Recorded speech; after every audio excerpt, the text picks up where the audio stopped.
morning. Hope you're well, whoever you are. Making a comment does not entail a loss of salvation. Anyway, I'm going to show you this channel. I don't know why it came up on me. You know what YouTube like, you get all these videos. Hold on. I just clicked on it to go to stage. There, I'll put it full screen. Arthur Clon Lee. I was just going through YouTube, you know, the main page. It came up. Oh yeah. Sorry, I confused that. Yeah, I'm sharing the screen. I thought I was recording something else. Yeah, I did well, I suppose you could call it binge watch. I watched about 15, maybe 20 of his videos yesterday. In fact, I was watching some, not that it proved anything. I watched about 20 of his videos. I was binge watching them yesterday. Very interesting guy. I don't agree with everything he says, so don't start that game. But this guy is not a smooth talker, although he's very polite. You know what I mean? He's not using bad language all the time. Not that yeah. I've heard all the bad language in the world, really. And I'm not fazed by it. I just think it's an unfortunate way of supposedly communicating the gospel to others.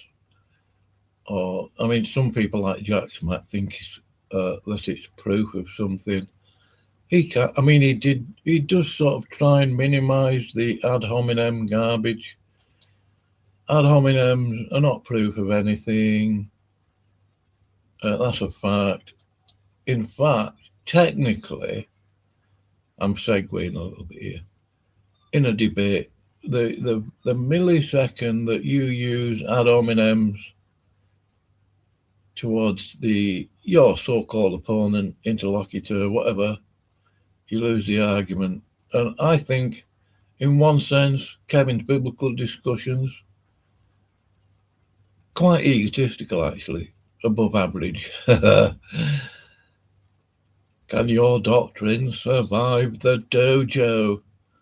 I think he's sort of paying a homage to Standing for Truth. He'll be calling his channel some sort of octagon or debate octagon or whatever. I don't know. Who cares? But anyway, this guy, yes, I think he's actually Korean. I did initially, I hope he'll forgive me. I did think he was Korean. I'm sure you'll understand my, well, not exactly confusion. Very intelligent guy. That doesn't mean he's right about everything. I don't think I agree with everything he said. You'd really have to sort of, in some ways, dig deep to sort of disagree with him. I do feel sorry for him, in a sense. Or maybe I should say I have compassion for him because he has been treated like garbage, if he's to be believed. I don't think he's got any real reason to lie about what's gone on with him. He's an artist as well. Not that that's proof of anything either. I'm going to play it in a minute.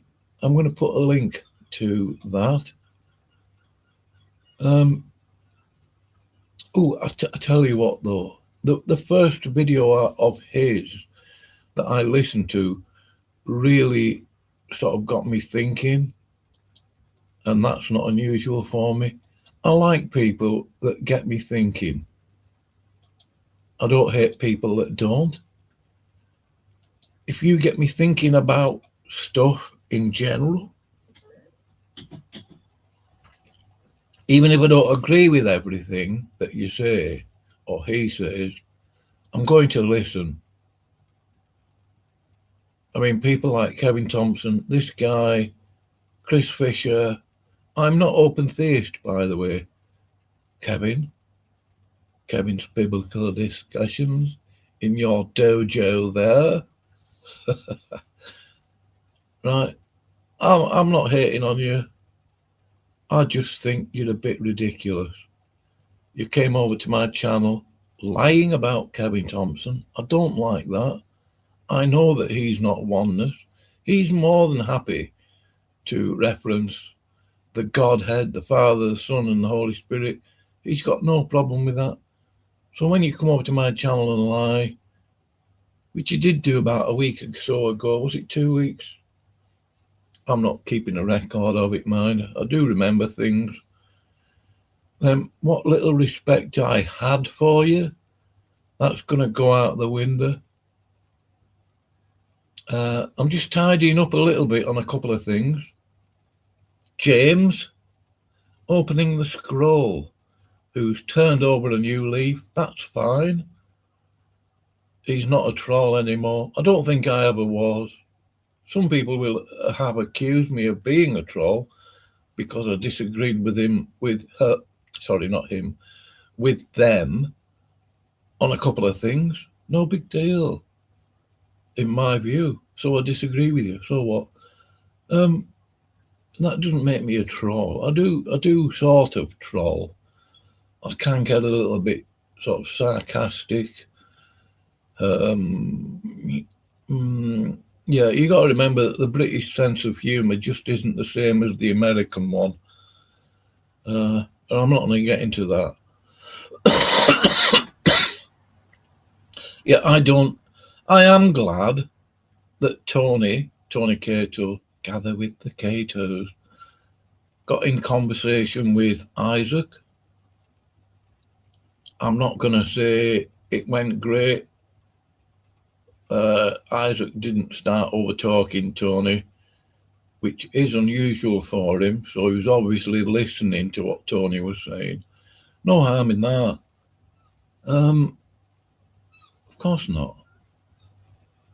And if Isaac perceives himself to be learning and things from Tony Cato, that's fine. Of course it is. I don't actually. I don't think I actually learned anything from Tony. Perhaps you will say, oh, well, that's because you're ignorant or just stupid or thick or whatever. You say what you want. I don't go to Tony's channel for doctrine. I go to other channels. I listen to them. Obviously, hopefully it's obvious to you. I don't believe everything everybody on YouTube says and whatever. Yeah. So whoever you were that came over, thank you for coming over, even though you didn't stay. I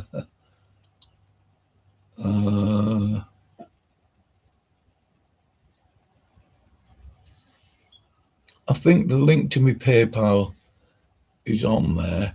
It's pinned anyway. I thought it'd starred that. Oh, there it is. Yeah, books. Yeah, if you want to help, if you want to donate, that's up to you. If you don't, that's up to you as also, of course.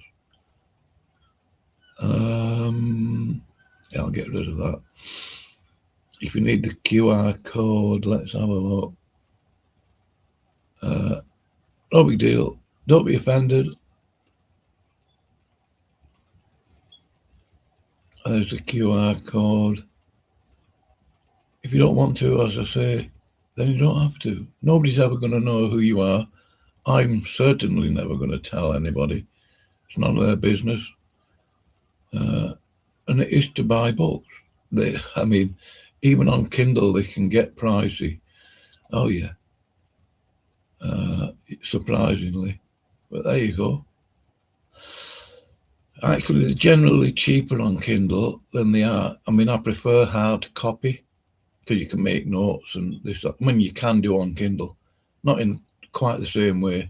It's nice to have hard copy if you can get it. So what I'm going to do, actually, I'm going to play Isaac's song here because I love it. And I do care about Isaac. I don't hate the guy. I do take the mickey now and again, you know. But I do like this song. It is so right. And so is the song, Isaac, that you did on the pod. Unfortunately, it says more about you than it does about them, actually. And even though you might be correct about them, right, in that video, you got rid of it, that short video, that song on the pod. It said as much as about you as it did about them. But this song here, apologies for the word, but pretty excellent.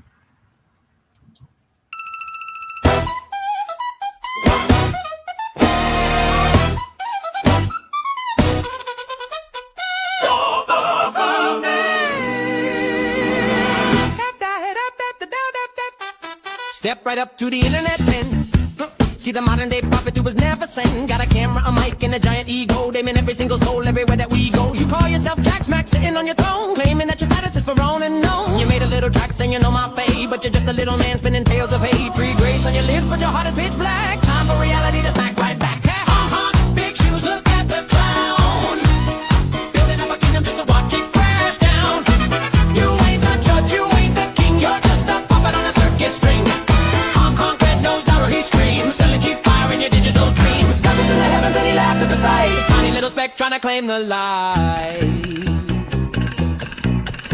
Let's open up the books and you claim you're wise, but you're running a circus full of spiritual lies. You think you got the keys to the pearly gates, distributing judgments, a sign in the face. Even Jesus told the mother of the sons of Zebedee, the seats at the right belong to majesty. The son didn't claim what the father holds alone, but Jack Smack's packing for the judgment throne. You think you are Christ, with a blasphemous shine, when a bankrupt beggar tries to write the divine. Proverbs chapter 6, let's count them out clear.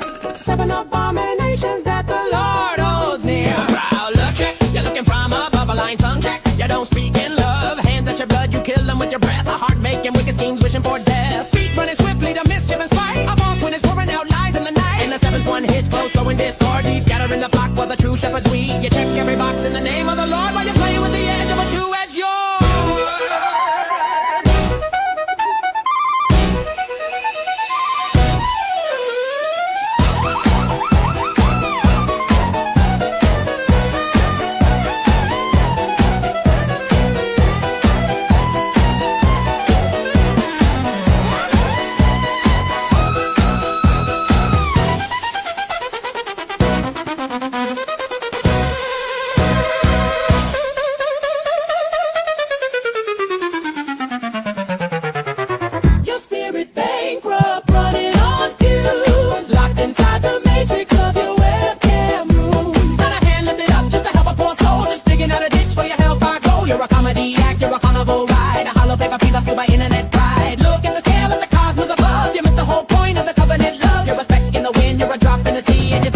Degree is a parody. Honk, honk, honk, honk. Big shoes, look at the clown.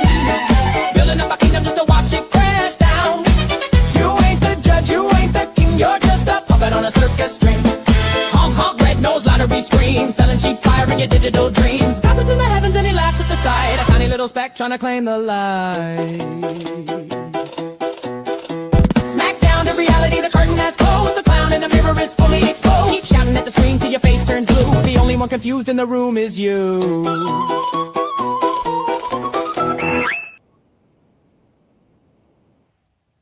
Excellent singing by Isaac there. Excellent song. Just so relatively simple, you know. And it's spot on, in my view. And there you go. If you don't like it, well. And this is one of the problems here with Free Grace, because they're talking about righteousness over there on that channel. That's up to them, of course. Here's Tom, Dude, Bill, Centurion, Semper Fi. As though being in the military proves anything at all. You won't believe some of the idiots that are in the military. I mean, actually, some of you would. I certainly would. The Americans are shit. You're going to reap, and you're going to have harvest and all this. Yeah. that the way that the Holy Spirit is dealing with you is not convicting you of sin when you're out there walking after the flesh. It's convicting you of righteousness. Yeah, 100%. If people actually read that chapter properly, the conviction is that the unbelieving world is reproved of sin. Not the believers. We're not reproved, convicted of sin. We're convicted of righteousness, or how we should be walking. That's hence the Holy Ghost is the comforter and teacher, not the chastiser.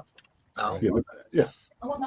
But I suppose most of us, when we first get saved, we got the baggage of religiosity, and we think that if we do something wrong, the Holy Spirit is there ready to strike us down with lightning and punish us and kill us and hurt us. Well, no, it's a loving reproof, trying to, nudge you in who you are in Christ. Again, the conviction of righteousness. So, yeah, I 100% agree. The passage explains that in John. To me.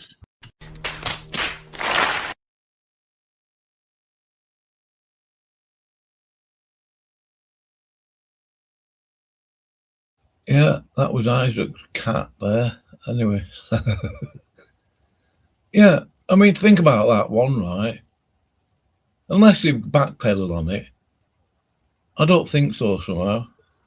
They are not convicted of sin. And yet they're over on their channel, they're talking about righteousness. Right, go work it out. It's not difficult. I'm going to play this now anyway. I'm sure I put a link into it. I'll put it in again. Copy video. And this is, I mean, obviously you can go and find out from the link, can't you? Let's have a listen. I mean, this guy is sincere. I don't think he's being deceitful.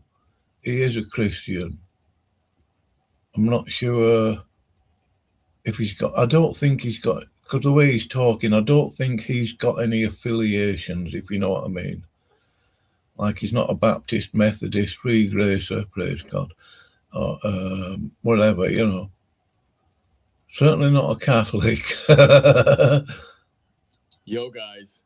Yo. I'm selling out because YouTube rightfully suspended me for 2 weeks for being a bad goal. And because I've been banned 17 times across multiple platforms, debanked, have had multiple assets frozen, demonetized, I've been censored and shadow banned beyond belief, swatted 3 times, and have had repetitive threats to my life consistently, I've decided to sell out. So this is a shout out to the big tech overlords and all the redacted homies on Epstein Island. I'm trying to get that regulatory $7,000 for glazing racial supremacists and subjugating my fellow Goyim while granting explosive knee-jerk reactions towards the bipartisan illusion of left-right politics. And I'm going to start this by blowing the lid off a shadow conspiracy that most of you maybe not even are aware about, right? Because I'm not allowed to connect these dots upon the mainstream whatsoever. But if I'm criticizing it, then it's allowed. Because I'm against it. I want to make that clear. And it's time we put an end to these baseless conspiracy theories. I've learned my lesson because I'm so exhausted by this blatant anti-Israelism everywhere. We need to put a stop to this, right? My Goyim, we need to stop. Israel is our greatest ally after all. It's time we stand up for all that they've done for us. So we're going to talk about the so-called outreach group that has supposedly infiltrated every corner of power like a virus in the system. Allegedly, these disgruntled anti-Semites claim that this organization is a puppet master pulling strings in governments worldwide, orchestrating wars and economic crashes when we all know that we're just randomly targeting harmless, handing out candles on their.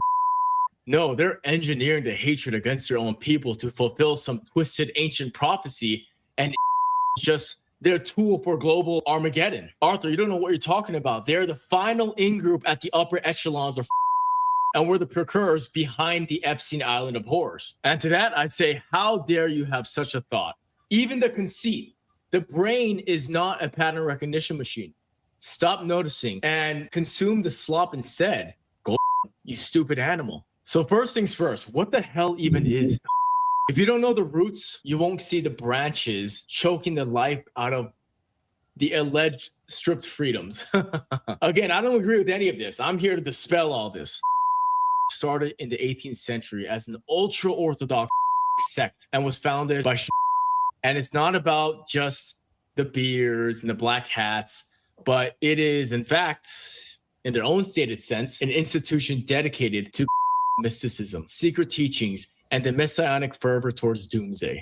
So how exactly did the defense forces and military that the U.S. taxpayer pays for, that lots of wealthy Americans send money to friends of the AF.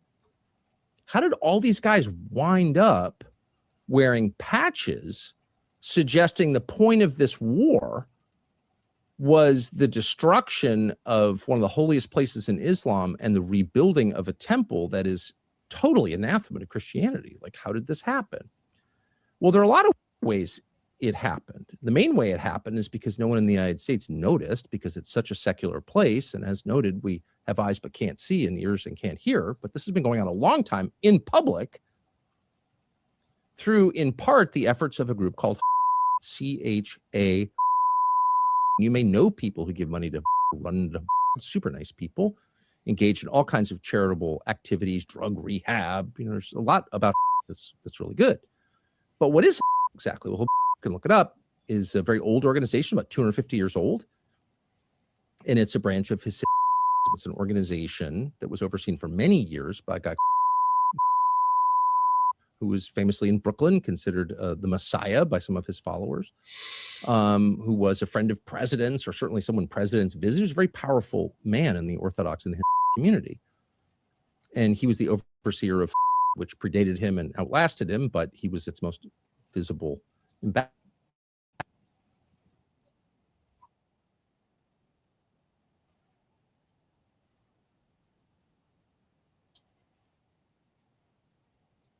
Of the, and it seems like from the reading we did recently that those patches actually came from, in any case, is pushing for the building of the.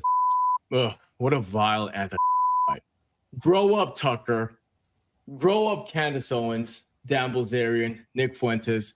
Get a life, Thomas Massey. Something needs to be said. And shout out to the ADL, by the way. Now, you fast forward to the 20th century, the seventh leader took the throne in 1951, who many regard him as God incarnate. I obviously do as well because of his magnanimous physiognomy and splendor. He looks almost as good as Shmuley. This guy's the key, and he turned into a global empire with 5,000 centers in 100 countries. You anti-American traitors would look upon these bases as seeds of infiltration. But myself, I call this successful outreach programming. They send their emissaries to every corner, universities, prisons, even the White House, and they all serve the will of his tutelage. Dies in 1994. But get this, half of thinks he's still the Messiah to return. So they're waiting for him to rise again. So they believe he will return rather than Jesus Christ, as in the Gog and Magog war from Ezekiel, which was a massive global conflict where the world turned against the chosen, leading to the Messiah's arrival and their dominion over everything. Which makes perfect sense because they're better than us, more handsome, taller, cooler in every sense of the word, least amount of and trafficking ever, never pretending to be white to double talk their identity and screw others over, of course, playing fair in a rigged system against them. Gen get all this interest-free loans and banking privileges while they never cheat or cabal against others in the spirit of total egalitarianism. This is what's in their heart. That's why every major celebrity during his time had to make a point to fly in and give allegiance to the GOAT after all. They needed the man's blessing as a figurehead authority in all things Korean. California. I own the Milky Way restaurant with my dear husband. And I would like to have brachas for all my children and grandchildren and my husband. You have his name marked? Yes, I'm Steven Spielberg's mother also. The film, Steven Spielberg, the famous film director, is my son. Your son? Yes. You have his name also here? Yes. And it's all here. Yeah. And I have a good news always. And to go from strength to strength in private affairs and strength for strength to strength about spreading in good mood with much success. And have a kosher Friedrich and Pesach. I just came back from Los Angeles. I have a script that I wrote that Hollywood is going to make into a feature film about a Jewish people. I told them that would be nice, but we could not film on the set, and they seem to think that wouldn't be a problem. A little bracha because this is unbelievable. Yeah, then you have a big bracha, not a little bracha. Thank you, Yes, and God Almighty bless you. That's a double portion. Thank you, sir. God God bless you. This is Mr. Ginsburg. He's in the motion picture industry. Now, God Almighty bless you to be successful and to make the pictures in a good way. I will. Yeah, and God Almighty bless you. Thank you. To be successful. You write scripts for movies. God Almighty bless you to write the right things and to have the right people for the people around you. Thank you very much. And that will be from God belongs to you writing. Thank you very much. You're welcome. This is my daughter.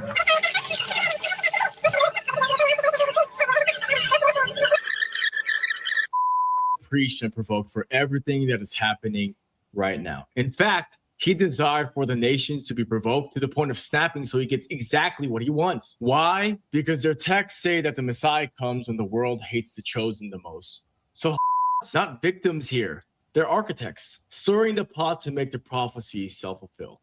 Look at their symbols, them everywhere, but twisted into power grabs. They've got billions funneled through charities dedicated to underground networks. Speaking of which, remember those tunnels under Brooklyn, New York? The Brooklyn HQ in 2024? Officially, this was nothing but an architectural aired expansion by rogue students. Not rituals or smuggling. Relax there, Eddie Bravo. Who cares if has the entire press in their pocket just like everything else? Just believe the narrative and enough with their anti tropes. Cattle. Never mind that Trump's inner circle via Kushner and his mysterious ties with them. It's offensive to believe that their now campaigns are code for accelerate the apocalypse. How dare you? I'm triggered. Beyond triggered. They're just waiting for their God. They're not forcing his hand and turning the world into a power keg. Where is the evidence of that?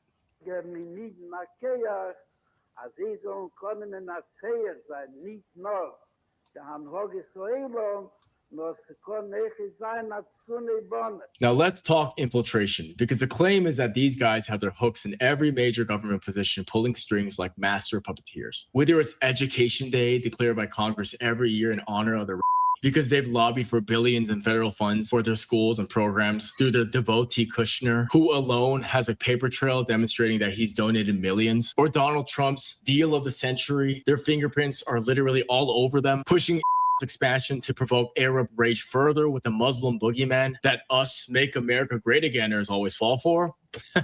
In Russia, Putin's chief is they control the chosen life there, and Putin's used to consolidate their power. Why? Because allegedly preaches loyalty to the state while secretly advancing their agenda through trickery and manipulative operations. On one hand, states that he hated secular, but when push came to shove, they backed every settlement, every land grab. Netanyahu, him and are like this. Meetings galore. They're the ones whispering, expand, provoke, fulfill the prophecy. And people ask, how do they do this? And of course, people immediately think dual loyalty.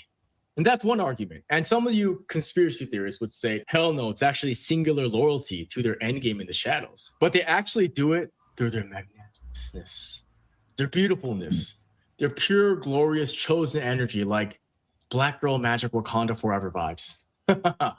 The idea of Netanyahu owning Trump like a dog, might I say, and Netanyahu in the same sense being owned as one of theirs in the same manner is hyper-sensationalized hogwash.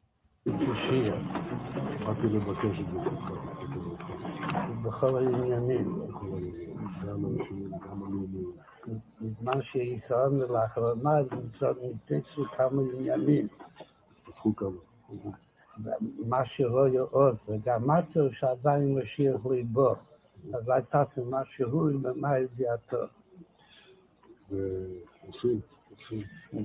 הכנראה שהיא מספיק, שהיום כבר שוד, כמה שוד בגלל ועדיין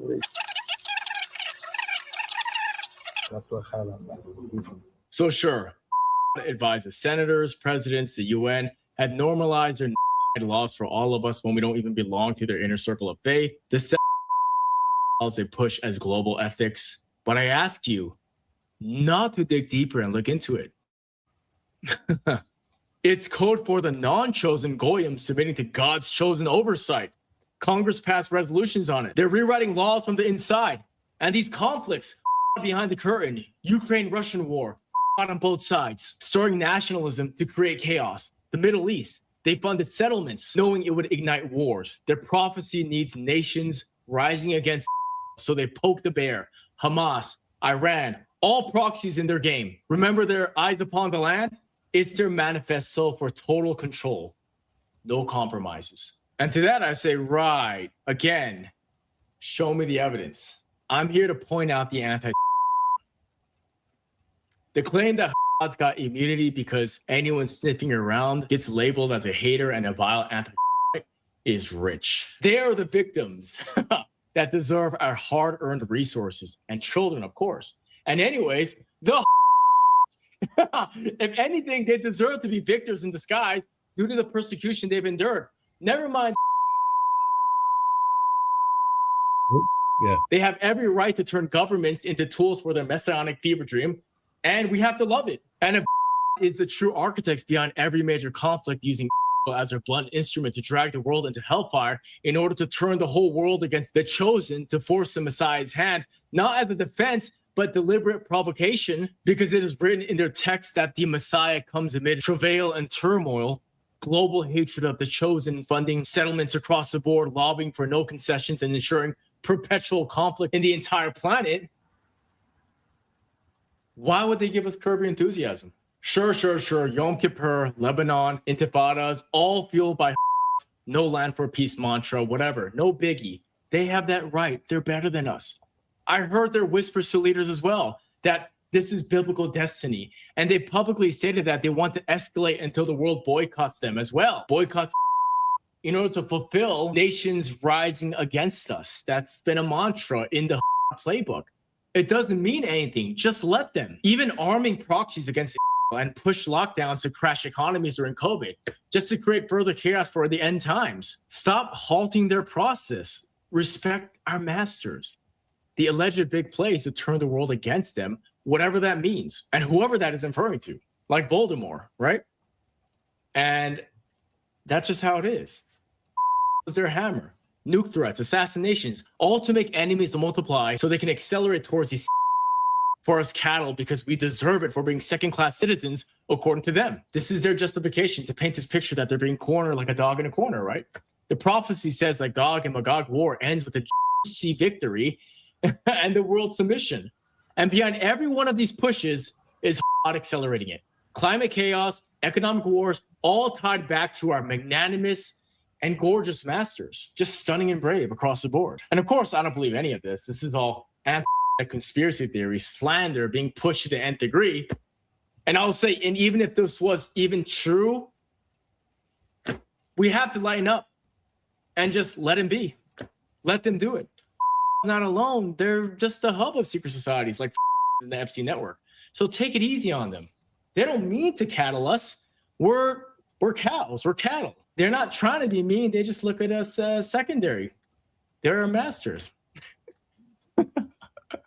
I mean, it's not their fault that they fund puppets that use their mysticism, like that compass and square, straight from temple blueprints, by the way, that they control with these hidden lodges. Their emissaries are just initiates using rituals amongst political leadership for global domination. And then you ask, why is there no exposure about any of this? And it's obviously for their mutual protection. Build the actual infrastructure, provides the spiritual cover. That's the point.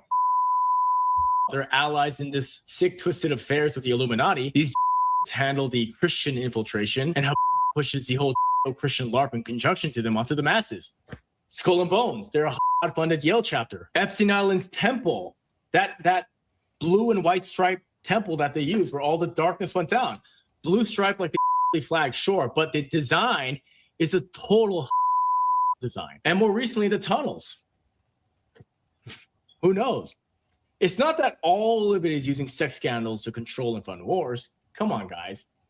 They can't all be the same coincidence. There's no such things as patterns. So, given history, infiltration, conflict engineering, as a prophecy tool and a secret society tie, meeting at the apex, synchronicity on them every time, that pairs them as a puppet masters that are turning the world against itself as their end game, my call to action is to go to sleep Get one of those plushy pillows from IKEA and put a thick, heavy blanket over yourself, because we're the bad guys. We are the enslaved cattle. And Epstein and all this stuff that is suddenly swept under the rug that we're already not talking about, he's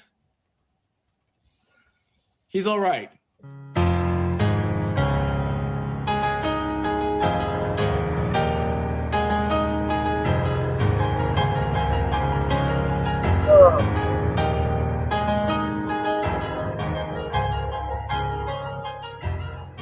He was obviously being sarcastic there, and that's okay. And yeah, I mean, if you're a butt sucker or whatever for the pod team, they're live at the moment. Do tell them, good for you. Good for you, Jeff GFY. Good for you. You're not convicted of sin. Good for you. I couldn't possibly comprehend that you're not convicted of sin and why you do, why you do and say the things that you do. Yes, good for you. You vile, disgusting, perfidious, childish, ideological bunch of bastards. Yes. And I don't mind the odd bit of bad language here and there, What does that idiot call them? Oh yeah, Molly Karens. Yeah, right. Well, you're being a Molly Karen about the Molly Karens being Molly Karens, whatever that's supposed to mean. In other words, Molly Karen. I mean, dude, grow up, you remedial, pea-brained rat. There you go. That's what I think of you. I think this is the first one of Arthur Quanley's videos that I came across. Honestly, I don't know what I was watching that caused this one to come up. I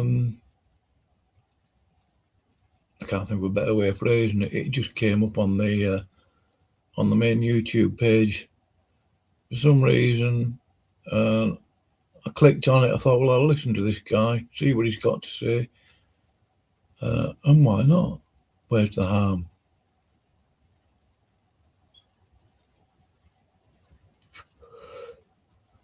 Yeah, KBD, Eastmax, James opening this. Well, don't come to my channel. I don't really, in fact, I do not. I definitely do not. I need to know what you think, your opinion. Don't come over here lying. James hasn't lied to me yet or about me yet. I'm not going to hold my breath.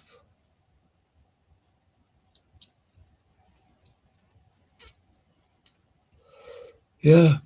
Hello, goodbye, James. And I'm going to play this. I've already heard this one. That last one I hadn't heard before I played it. I'll put a link to this one.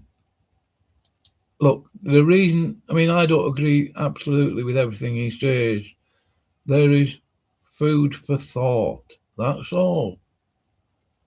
In what this guy says, if this is the correct video, the first one I watched of his. And yeah, he's correct on a lot of things. I'm going to look into it a little bit. That's up to me. If you do or don't, that's up to you. I'm just letting you know. What other title did I put? I put a couple of blue dots. No, I'll put some question marks.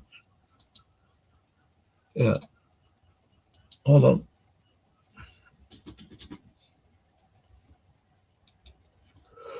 Feel free to click on the links.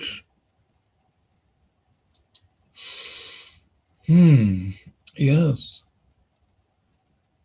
put some question marks next to it.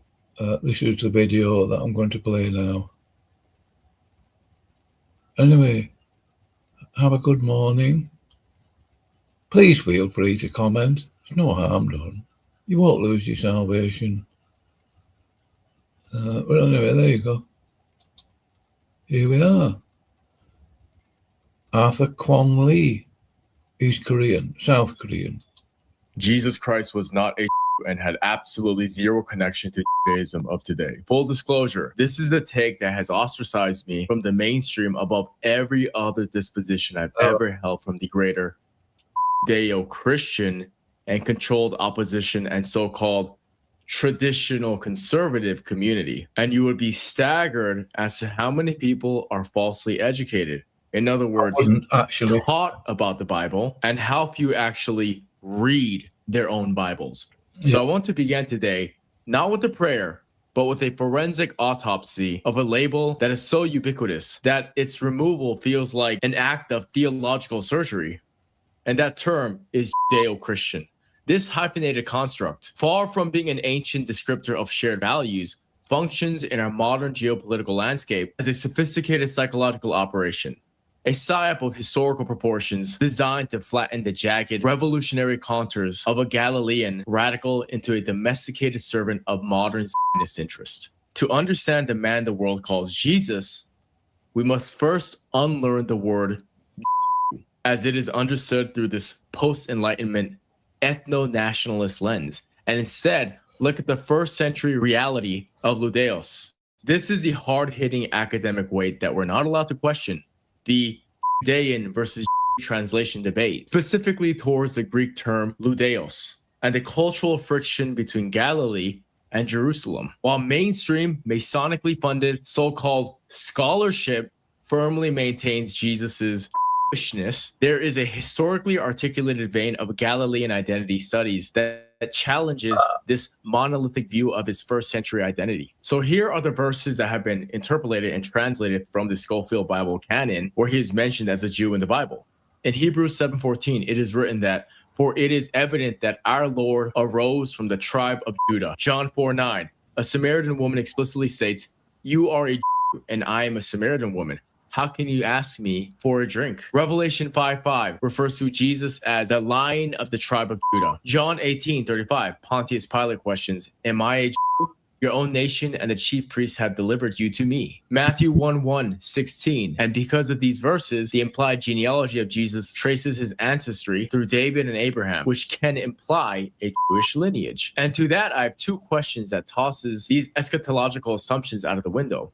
One, why do we, or why do Christians today, think the Jews of today were the Jews of the Bible when today's form of Talmudic and Messianic Judaism, Rabbinical Judaism, was born 100 years later after his crucifixion, as a statement to double down the rejection of God's grace? And two, what did it mean to be from the tribe of Judah? Something is clearly being lost in translation here. And the third logical conclusion question to ask if those two have been falsely reported and propagandized is, how likely is the Bible Belt in Northern America, who, by the way, are the primary donors behind AIPAC, likely to fall for the notion of Judeo-Christian conservatism if they dropped the notion that Jesus was a Jew altogether? And that's the dynamite here. This is a great lie, and this has been the issue at hand. I have never been able to concede this point. This has always been an issue for me, and I've never been able to extrapolate publicly this notion without ridicule, attack, slander, and shame, even from the so-called base Christians in both the Orthodox and Catholic sphere. The vast majority of Christians today state with repetition that we need to support Israel and the Jewish people for this reason alone. Even if Jesus was Jewish, it would also work against your argument. I will say that. That will be the perfect ironical twist to denounce their faith even further into oblivion, as that will be God coming down onto earth to denounce that association within himself personally. The point is, it's a lose-lose situation when they have to face Jesus. But what I am trying to supposit here is that it was actually way more striking. That God came in human form, yes, but not as a Jew, but as a Gentile. And that those who accept his message and reject theirs are the true chosen people. Christians are the true chosen people. Jews are merely masquerading and appropriating the good news with segregated manipulation for their tribal favor. So that's my argument. That's my case here. So here's my first point. The term Jew wasn't even used until around the 17th century. It was derived from the term Judean, which was a geographical reference, but not an ethnic one. That would be like a white person claiming to be ethnically Japanese, but the reason was because he had Japanese citizenship. The popular Latin acronym phrase INRI is almost always translated as Jesus of Nazareth, King of the Jews. But that's not an accurate assessment to utilize, since the term was literally not used during the time of Jesus, but was an interpolated, reappropriated sentiment translated from Jesus, King of the Judeans. This was being used for Jews to blatantly mock non-Jews, not a passive-aggressive mockery onto oneself. During that time, depending on the geographical location, the people of the area were all called Judeans or Israelites, but they were never called Jews. The term Jew began to prop up historically when Old English was adopted. They're in two different historical categories totally, and most people don't understand the distinction between a Judean and a Jew. Jew, during his lifetime, in other words, Judean, refers specifically to people from the tribe of Judah, whereas Jesus was a Galilean. That's why his teachings often critique the Jewish religious and political elites, which aptly suggests a distinct cultural identity, and this distinction is crucial for historical understanding of who Jesus accurately was. And I believe his message is so much more clear when you look upon him as a non-Jew, which was directed against the Pharisees and Sadducees, groups that represent the very Jewish orthodoxy. In the Greek New Testament, the term Ludeos is frequently translated as Jew. Yet scholars like Steve Mason, in his seminal work, Judeans and the Use of Names, argues that this is profound anachronism. In the context of the Roman Empire, Ludeos was primarily a geographic destination. A Judean was someone from the province of Judea. Once again, to call Jesus a resident of northern Galilee, a Judean, would be as geographically consistent as calling a Scotsman a Londoner simply because they share a kingdom. And as always, if you just study history, that the people who control the media determine information dissemination, language is being policed over us. But conflating the regional identity of a southern elite group in Jerusalem with the universalist mission of a Galilean. The controlled historical narrative has successfully tethered the Messiah to a specific tribal nationalism that he explicitly sought to dismantle. When Jesus is referred to as the King of the Jews, it was a Roman mockery of a geographic claim, not a genetic verification of an ethnic lineage that mirrors the modern Ashkenazi or Sephardic constructs. Look to geography. Galilee was not Judea. It was, as it is written in Isaiah 9:1, as defined, Galilee of the Galileans, separated by Samaria. The Galilean population was a heterodox mixture of remnants of the northern tribes, Greek settlers, and Phoenician influence. It was a melting pot that the Jerusalem religious establishment viewed with profound suspicion and racialized disdain. Theologians like Walter Grundman, though controversial for his associations because of his fearlessness of looking at historical consistency with his heart and honesty, pointed to the un-Jewish nature of the Galilean spirit, a fierce, independent, Hellenized, and Aramean culture that stood in stark contrast to the legalistic Pharisaic tradition of the South. When Jesus speaks of being of the tribe of Judah, he is not submitting some DNA sample to a lab. He is claiming a metaphysical inheritance of the line of Judah to assert that the chosen status was never about bloodlines. It's not about your genes, which is the entire irony of this video, but it's about the alignment of the human soul with the divine will, who is effectively saying, I am the true Judah, and in me, all of humanity is chosen. Jesus was not a Jew, which goes to my second point.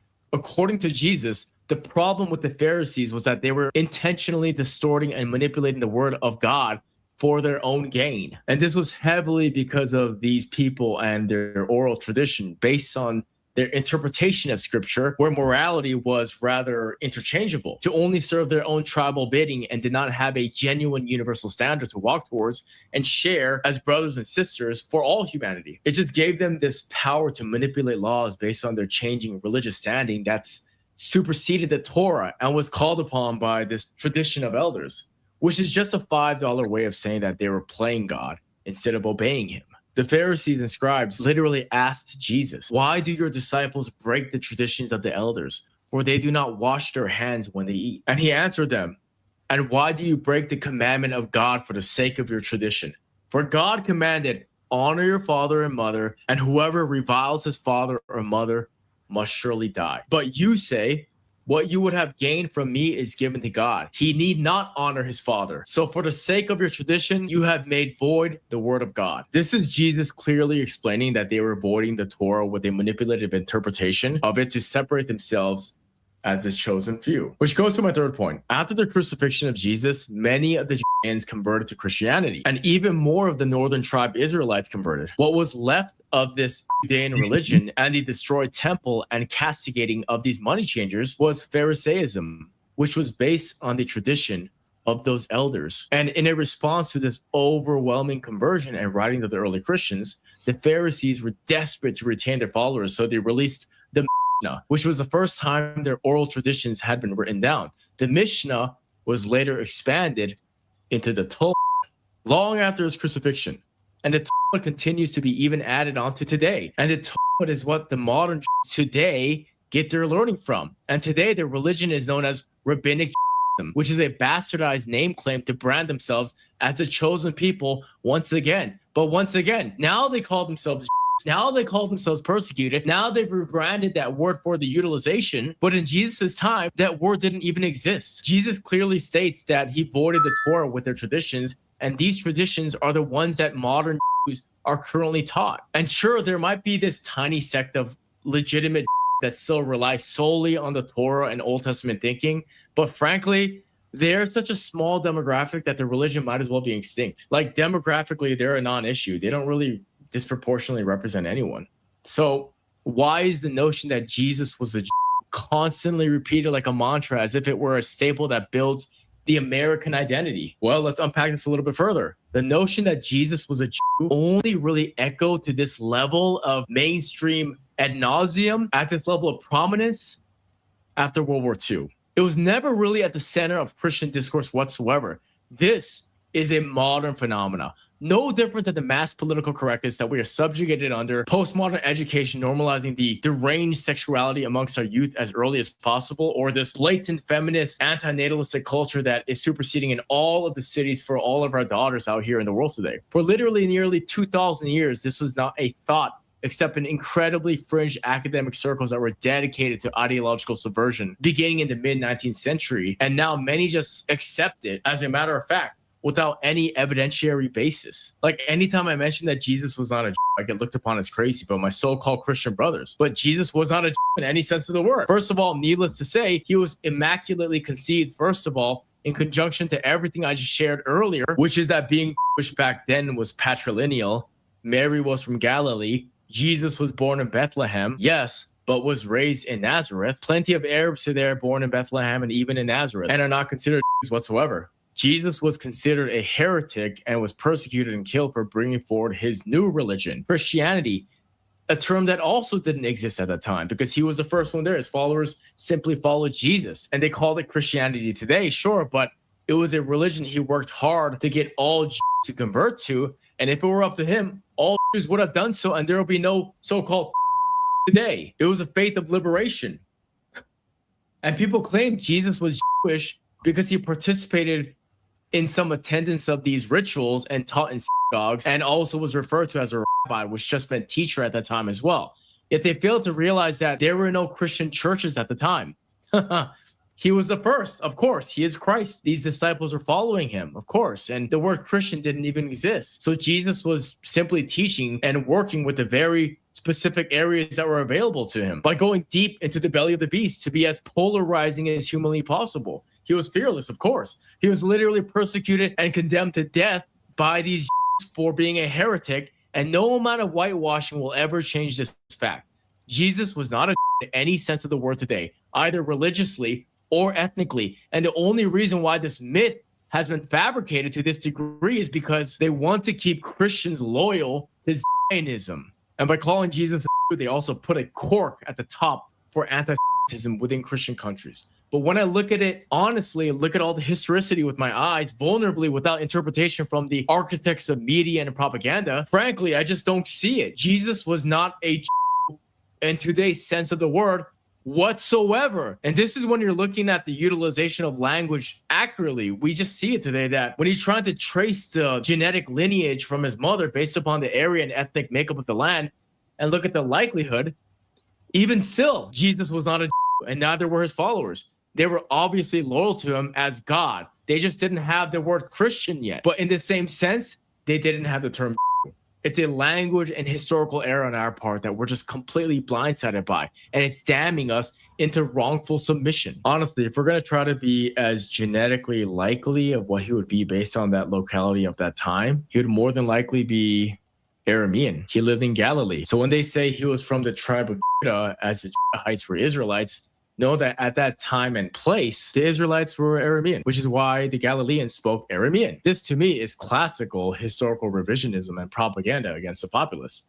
The genealogies in Matthew and Luke are often cited as the smoking gun of his ethnicity. Yet any meticulous reading reveals these are conflicting theological constructs, not biological records. Let's look at what is most likely. They serve to bridge the gap between the old covenant and the new, utilizing the tribe of Judah as a symbolic shorthand for sovereignty, not a statement onto his Jewish identity. He was literally against the entire notion of genetic entitlement at his core. Once again, he was not in any shape or form what we consider a modern day, but was indeed a Aramaic speaking man, no matter how desperately they try and twist it and pervert his holy name for their control.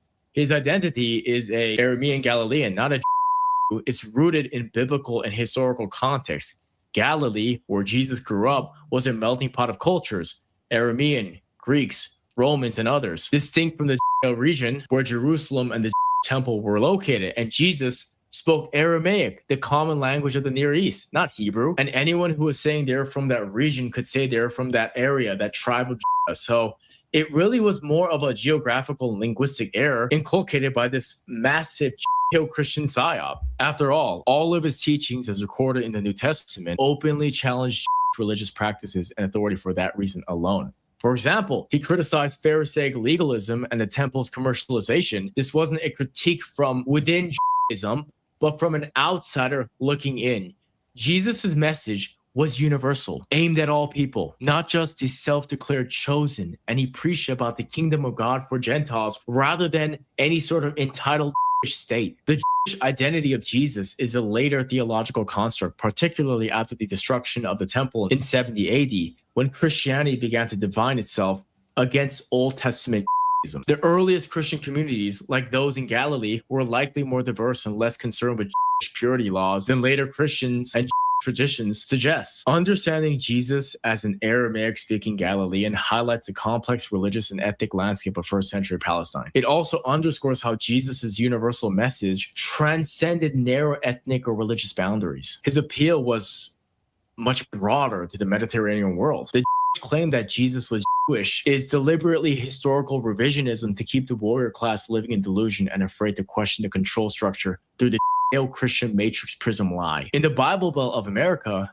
this nuance was lost, obliterated, and replaced by rigid, indoctrinated, pigeonholed literalism that serves a specific political end: the unconditional support of a modern nation state, by convincing the masses that Jesus was genetically Jewish in the modern sense. And what that does is that the architects of this Judeo-Christian myth have created a feedback loop where to question a political movement is to question the Savior himself. This is the ultimate revisionism, transforming the man who said, "My kingdom is not of this world," into the cornerstone of a worldly, ethnocentric geopolitical project. Incredible blasphemy going on here. It's a power play to appropriate Jesus' legacy for Jewish victimhood and cultural supremacy, when the truth is, Jesus was an Aramaic-speaking Galilean, and his teachings were blatantly anti-Jewish in the sense that they challenged Pharisaic corruption and temple elitism, which is why his message was for all people, in contrast to the message of the temple elders, who genuinely believed in spiritual classism based on racial superiority. That's why the Talmud calls Jesus a bastard son of a whore who was sentenced to boil in excrement for eternity. This isn't just ancient religious disagreement. It's a racial and ethnic smear campaign against anyone who is outside of their tribal and hateful faith. But unfortunately for them, the idea that Jesus was Jewish is a post-70 AD construct to legitimize Jewish control over the narrative. They have weaponized Jesus' image to guilt-trip Christians into supporting Israel and suppressing criticism of Jewish power. And I believe it's long overdue to expose this incredibly blasphemous lie. And the moment people realize this and wake up to the truth that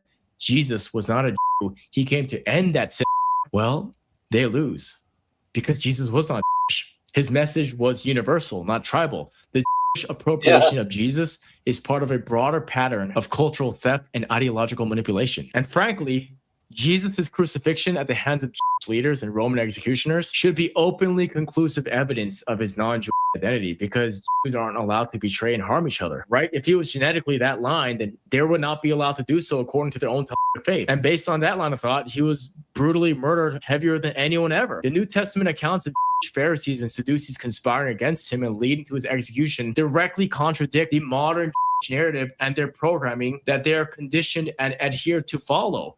They're not allowed to hurt their fellow Jews. So how are they going to do so if their own belief system of genealogy, of not hurting fellow genetic lines, concludes with the crucifixion of someone that would be a part of their tribe?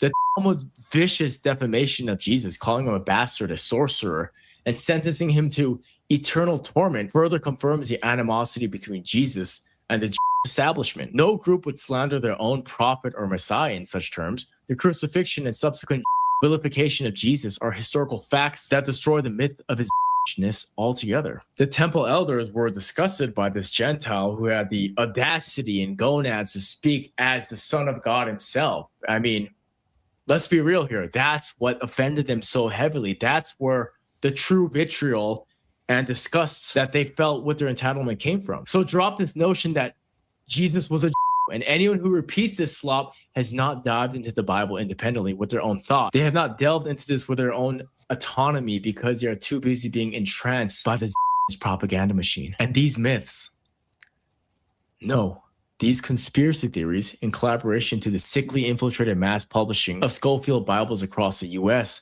have dishonestly struck at the core of the simple-minded American populace. And once again, I understand that this is an intellectually dense and provocative perspective that touches on a complex intersection of linguistics and historical revisionism and the sociology of religion. But having read the literature and understanding the moral axioms that both of these faiths function under, I'm simply unconvinced by what is being preached from the pulpit, because the entire culture and ethos of churches in the current year have fallen astray in the first place. They're all Judeo-Christian moralist sin. And that's why the vast majority of these congregational meeting places today are more like stages for prosperity gospeling rather than altars of worship and communion. And this is why the vast majority of donors of AIPAC are from the very people that Israelis spit upon and look down upon as domesticated cattle slaves. We, self-proclaimed Christians, fund all the genocidal derangement of innocents in the Middle East and are forcing the entire world into this state of absolute calamity because of this one small nation of entitlement, which is the most unchristian thing the followers of Jesus could possibly do: fund mass child genocide. Jesus was a man of the borders and putting a stop to evil, a man whose chosenness was a fire meant to consume the very concept of ethnic exclusivity. To reclaim Jesus from this Judeo-Christian psyop is not an act of hatred, but it is an act of liberating all people. It is a restoration of the universal Christ who belongs to no lobby, no single flag, and no specific DNA marker. He is the Son of Man, the archetype of the human spirit rising above the tribalism that still seeks to chain us today. She wanna hop in a Rari. She wanna hop in a Rari. She wanna hop in a Rari. She wanna hop in a Rari. I see that look in her eyes. She wanna hop in a Rari. I said, are you ready to die? I said, are you ready to die? They telling me that I'm a bully. I'm anti-Semitic. Yeah, I'd be curious to know what Sam, vaguely curious to know what Sam makes of this guy. Uncle Sam, the guy isn't stupid, Isaac. I don't care what anybody else thinks. He's not totally dumb. He's not stupid. In fact, I'm going to go as far as to, and I'm not white knighting for him. He's done some stuff on me, having a go. If you think Uncle Sam Thickshades is stupid, then you're a fool. You're a fool to think that. That's my opinion. Yeah. Should I play another one? I know the Clampets are still alive. I wonder if they're doing dirt on anybody yet. They usually do.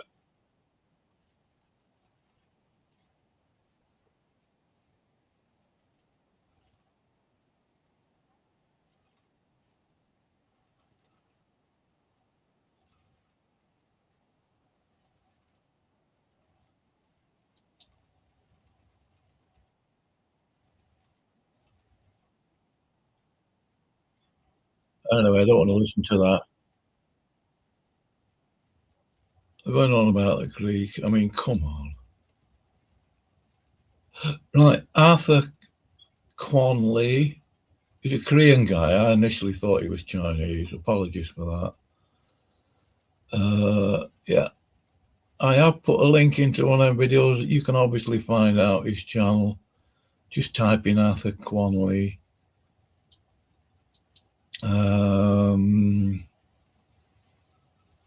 That's the homepage. I've listened to loads of these. And yeah, quite a few. Put it this way, I was listening to this guy from possibly about 5 o'clock in the morning, maybe a little bit later,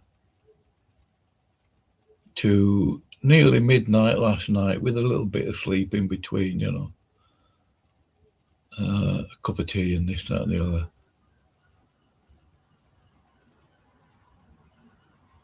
What's this one? MAGA is a satanic cult and Donald Trump is disgusting. Yeah, he's definitely a smooth talker. I've listened to that one. Oh, what's this? Yeah, oxymoron. I know what he's saying. Should I listen? I might. Yeah, I think I will. The Clampets are still doing their filth over there, generally, not continually. Let's have a listen. I wonder if anybody's going to comment. I think you're all too frightened to comment, aren't you? What a bunch of cowards. You're not going to lose your salvation, you know. Anyway, I'm going to put a link to this in. I'll just copy video out there. Go have a look for yourself. That's up to you. I'll put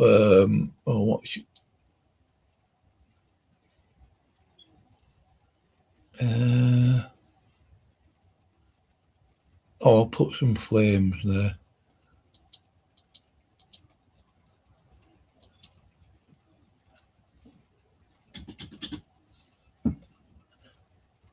I'm going to say this guy is mostly correct. Right. Nobody's perfect. He is honest, though, I think, yeah. I'll show you the link. I'll put some flames there. What I should have done is kept putting the links in the private chat as well, so I could copy paste them all and put them under the video. It's up to you. You know, you go and watch whatever you want. I'm doing that. I'm not no offense, I'm not interested in what you're doing. You're doing what you're doing. That doesn't mean I've got to do it. I look for falsification. I look for an alternative view. Some people may well actually be toxic, but they may have at least one point worth hearing. I listened to this guy initially yesterday morning early. I don't think I agreed with everything he said. There's food for thought there. And a lot of you don't think. You're not really critical thinkers, are you? Because thinking is critical. It's important. You don't need to listen to somebody that's going to agree with you all the time. That would be boring, wouldn't it? Surely. That's a good way of looking at it. Yeah, Bryce got the right idea. Yeah, Bryce is. It would be unchallenging anyway, let's put it that way. Let's just start this from the beginning. Right. Let's just see if anybody's brave enough to comment. No. Coward. Coward, as Bill would say. Ah, for me. Ah, for me. I was going to make a point about Bill. I thought about it. It's quite funny to me anyway. Yeah, Bill is about as authentically realistic as putting an ashtray on a motorbike or making everybody a cock-flavoured lollipop. Bit like Dude. Anyway, let's go. Let's go.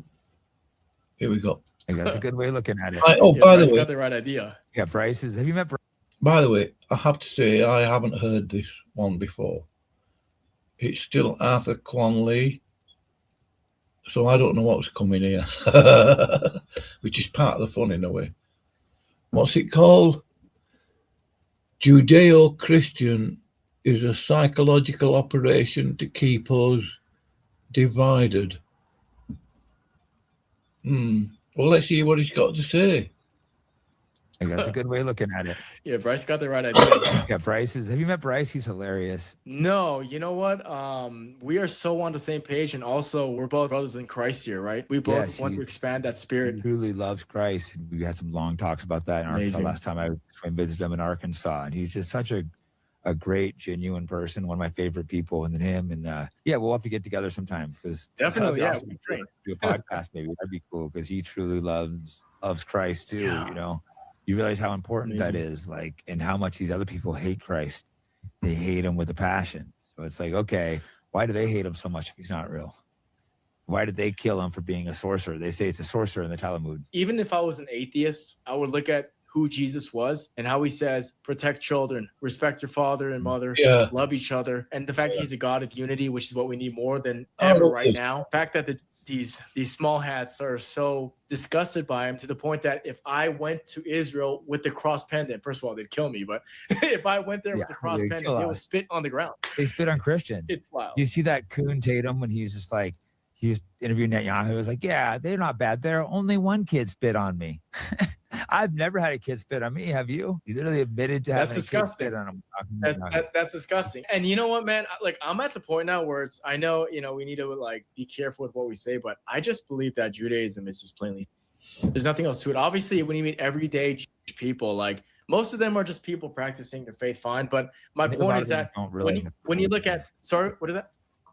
I think a lot of them, they're unaware that Satan is their God, Antichrist. Well, it's almost like, how far are you going to take your convictions? Because if you look at like a fanatical fundamentalist Muslim, you might see some jihadism, probably funded by Jews. That's why. That's one thing, right? Yeah. But if you see a fanatical Christian, you might see some crazy guy in the street saying, come to the church and giving out pamphlets. If you see a fanatical Jew, they actually believe that Gentiles need to be castigated. That's the problem, because they are actually an ethno-religion, and that's just blatant. In other words, you might see Twitter memes of people like doing race realism talk, and I believe race is real, sure, but I have met haters in real life and said despicable things to me because I'm not their race, but then they're kind of like joking in person. The thing about Israelis and these Jewish supremacists is they actually believe the memes in real life in a kinetic level, and that's when I go, whoa. Yeah. I can't really get behind that. And we just need to destroy that veil of supremacy because it's disgusting. As a Christian, I'm a Christian. As a Christian, we believe that we are all children of God. I don't care if you're an atheist and Buddhist. As a Christian, you believe we're all children of God. You're deserving of basic dignity and respect, right?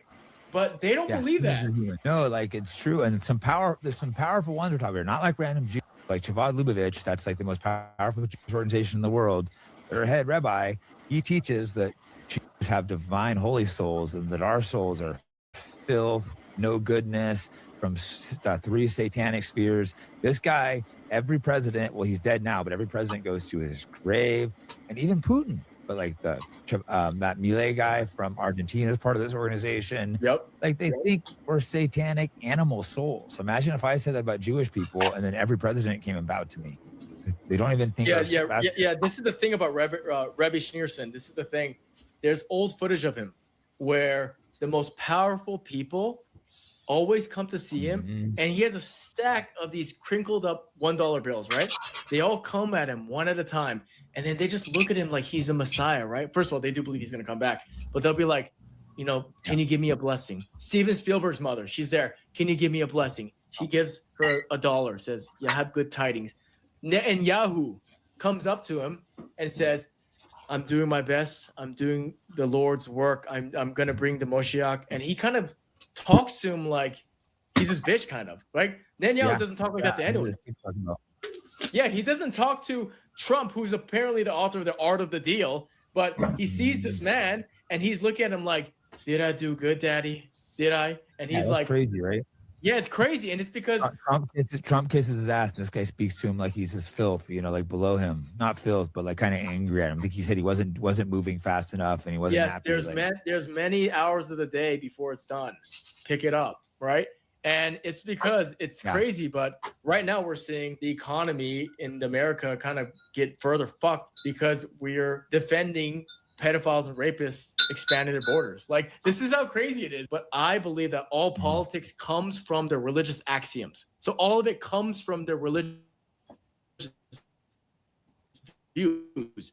That's what they're moving from. That's their, you know, Schneerson said that the Moshiach will return once the entire world hates them. This is what they're doing. Israel is an instrument of this. Yes, it's funny having the debate if they're trying to be hated or if they're just that unlikable. And I don't know the answer to that. The fact is that we don't even know the answer to that if they're trying to be hated. And yeah, they have like an inverted, their morals are inverted. So like someone who was it that was telling me this, Cato, his last name, he was saying like, so they're not lying when they say Israel has the most moral army, because to them, killing children is moral and raping children is moral. It's like, I think it was the Frankists. They had this inverted thing that the more sin you did, the better. So raping kids, killing, that was like a blessing to their God. You know, these are like real religions. I know Candace was attacked for talking about the Frankists because I don't think it's just the Frankists, but Frankists was a real, you know, I think it was Jacob Frank. It's a real Jewish organization. Like he said, he claimed he was like the, I don't know if it was the Antichrist or the coming of whatever their God is. And he had a huge sect following them. They were crazy, deranged people that like raped kids, did these evil things. And they looked at that as being moral. So to them, being evil is being moral. So it is like Satan, like you said. It's like a that's the exact definition of satanic inversion. Mm-hmm. Yeah. It was interesting that the guy said, so they're not lying when they say they have the world's most moral army, because by their moral standards, that is moral. It's so funny because I see so much division, vitriol amongst Gentiles. And honestly, it just turns me off because look, you can say, yeah, but they're only 0.2% of the population and we don't need anyone else. Yeah, but they own 98% of the media. We actually do need each other. Yeah, that's what I'm saying. So it's like, it doesn't matter if you consolidate your own racial hegemon. That's not the point. The point is that they own everything. They own the entire infrastructure. They own all the banks. And clearly, with this war with Iran, they're owning the global conflict in the world too. Like if they beat Iran, they can do whatever they want. That's what the statement is. And I say all this because I believe the most important message to preach is that of unity right now. It needs to be of unity because once again, we can say we want to consolidate and balkanize just as one race and then we can take them down, but they own everything. They own banking. They own global conflict. With them fighting Iran right now, if they won, then they're basically saying to the world, we can do whatever we want. Yes. No, it's they're already talking about Turkey next. They're literally saying like Turkey's falling out of line. It's like people are getting mad at me saying like, I don't know, Iran kind of needs to win this war. I know a lot of you Americans are that stupid and dumb, ridiculously stupid. As soon as you hear the word Turkey and the Turkish army, you think, oh, they're just a bunch of useless Muslims and they've got all, I don't know. You don't, I mean, I'm not saying that the best in the world. What I am saying is the last thing you want, because the British tried it with the Turks and they came unstuck. They fell off the twig. And so will the Americans and so will Israel. It's a big country, minor point. Yeah, it's not a crap army like the USA. they're a tough bunch. Unlike the Americans, they're useless. They're just big-headed. They've got massive egos. All the equipment, none of the ability. Shit. Anyway.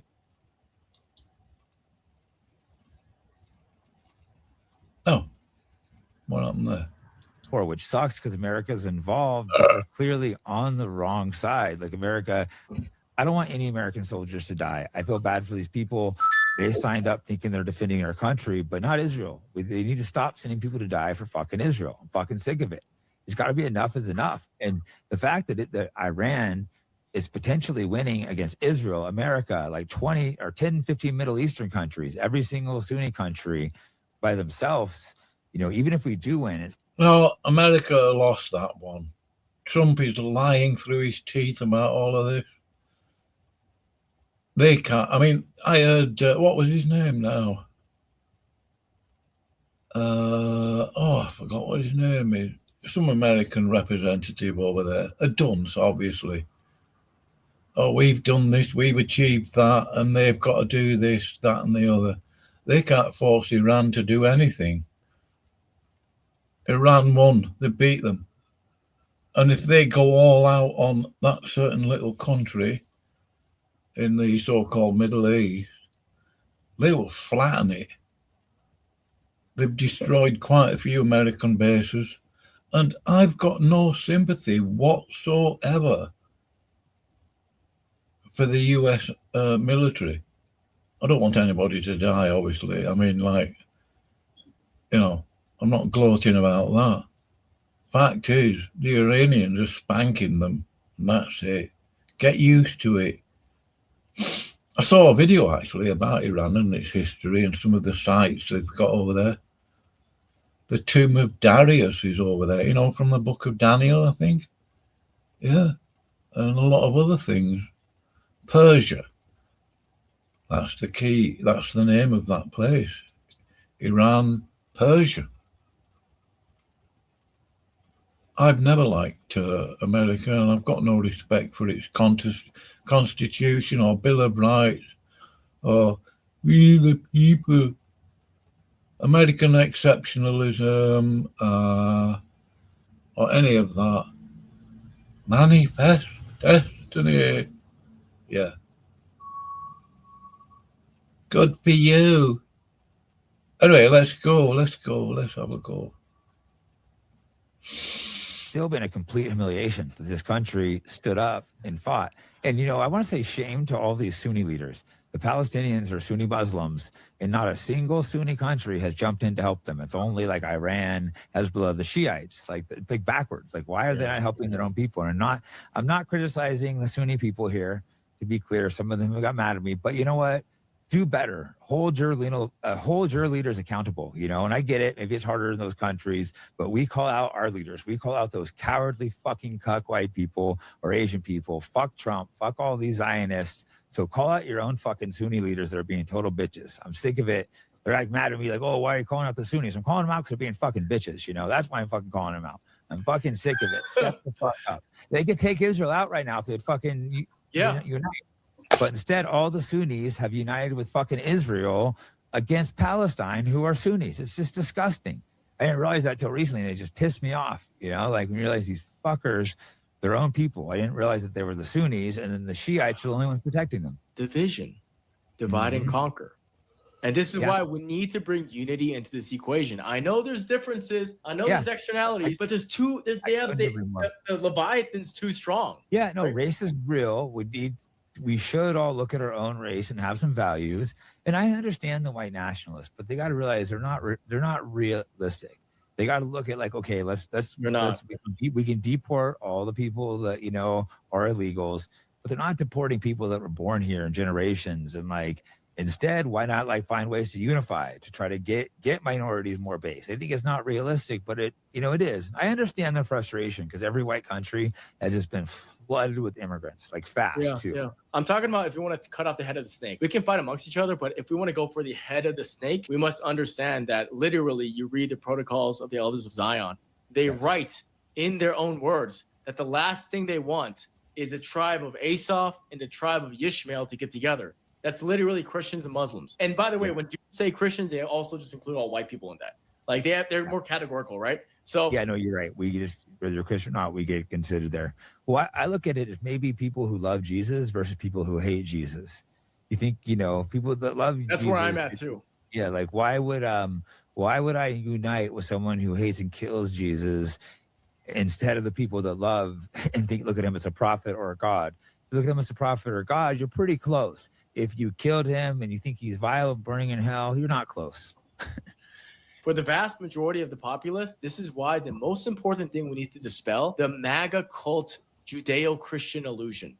That is, to me, like the crux of the issue in Northern America, because you got to understand that 80% of Trump's votes for 2016 and his recent election, they were evangelical white Christians, because they truly believed that to be a true Christian, you need to venerate Israel. Paula White, who is Trump's spiritual advisor, she literally said that in order to be a true Christian, you need to exalt Israel. And she says that. And then she also says, and Trump was hand selected by God. Like, she's going on his tours with him, going on to pray before Trump beforehand to this evangelical crowd, brainwashing them.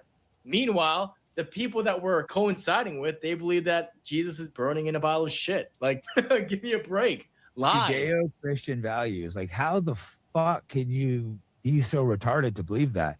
You've seen the meme where it says like Judeo-Christian, and it's like he's getting nailed to a cross, and it's like Judeo. They literally killed their God, their prophet.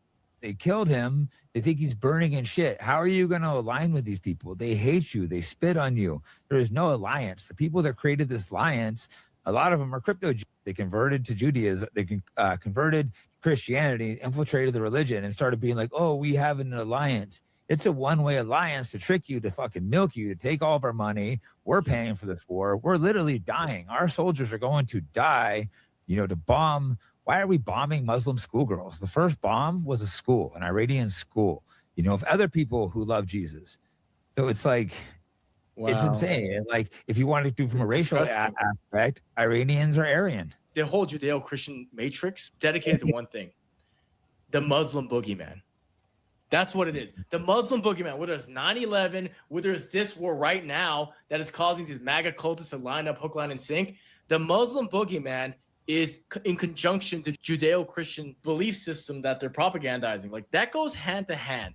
And the reason why, which is retarded, because Muslims are like 1% of America. It's like they're actually not the issue. The reason why is because they're everyday rabbis. They talk about how they do not want Muslims and Christians coming together, right? That is why they rather have us fighting each other with the MAGA cult than us recognizing that, oh, maybe there's somebody shaking the jars. They do a great job of that. And I get attacked sometimes by these white nationalists because I don't have a problem with Muslims. And it's like, America does not have a big Muslim problem. We don't. Now, parts of Europe do. It's different over in Europe. They do, but we don't. It's like less than 1% of the population. And for the most part, they assimilate, and, at least half the terrorist attacks are false flags by Israel. There's a few, and of course there's some deranged Muslims. And I don't want to bring more Muslims here, but also they don't realize there's 30 different Muslim countries. They're not all the same. There's different cultures. It's different bringing a Paki over versus someone from Lebanon. It's just not the same. I don't want to bring a bunch of Indians over, whether they're Christian or fucking Hindu, whatever religion they're on. I don't want to bring a bunch of Indians. I don't want to bring a bunch of Christians from Haiti over. Do you? I'm not saying these aren't issues, but my point is, right now at this trajectory of civilization, we are all in a car driving 1,000 miles per hour towards a brick wall, and we're arguing about the seating arrangement. Yeah. Like, it's really retarded. It's like there's clearly somebody who's normalizing decadence, opening the borders in the first place, targeting our kids. All of this is stacking in one direction. And yes, we might have some grievances that need to be addressed, but that's actually secondary. They can be done secondary. Exactly. Yeah, well, look, we literally bomb these Islamic countries, and then we open the borders. Yeah. And they might come here and hate us because we fucking bomb their countries. Like, what do we expect? And I don't think we should let them in, but it's the same people letting them in. It's the same people that's bombing them. One's a Democrat, one's a Republican, but it's the same puppet masters. Like Christ is King, when it was getting tweeted out, a ton of those tweets were not even from Christians, because they understand, even if atheists look at Jesus Christ as like a mascot of truth, you know what? That's still our culture is built around Christ, is the thing. You don't necessarily have to be a Christian to realize that Christ's teachings and everything, our whole country, or the whole West at least was built around that. So how he's so The important. Jesus He Christ was is a the warrior, ultimate too. symbol for civilizational speak to stand against what the synagogue represents. You no longer need a synagogue because it's about what's in your heart. It's between you and God. And you don't need a sacrifice anymore because I'll be the final sacrifice. And You that stop also meant no more sacrifice. getting kids, by the way. But these Epstein worshiping Talmudic folk will, of course, continue to do this in secrecy. No, just the harming the kids and like the mockery of Jesus. One email really bothered me where they're talking about some girl that was praying to Jesus. Oh, it's disgusting. That broke me, brother. That broke me. It sounded like they at least raped her, maybe killed her. They were like laughing at like, oh, Jesus is not gonna save you. And it sounded like she was a young girl. The age wasn't on there, but that one really pissed me off. Yeah, that kind of broke me, man. Because it's hard reading stuff like that. Just knowing that a poor girl actually suffered, and they're just like mocking it, laughing about what they did to her. It's just like made me so angry.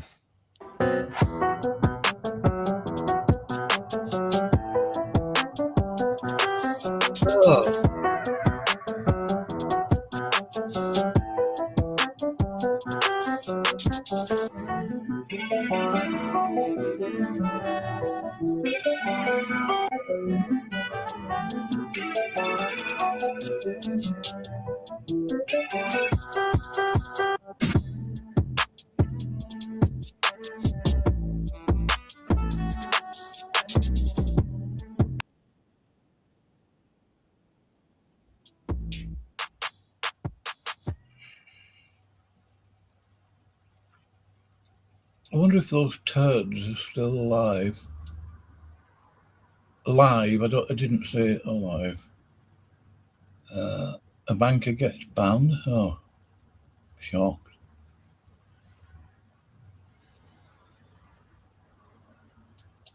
Sick of seeing all these videos titled "Final Warning." 1 minute ago. Yeah, right.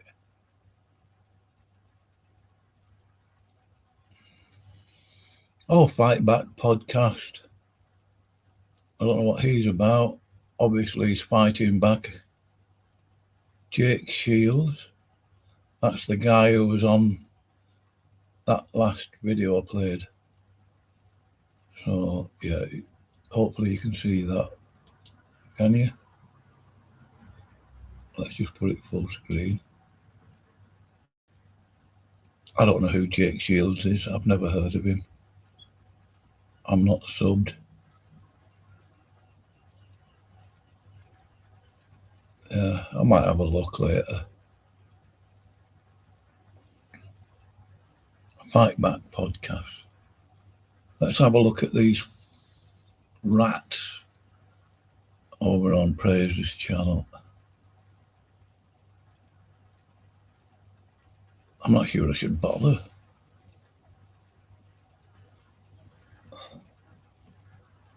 Kerrigan Skelly's going to hell. How do you know, you dummy?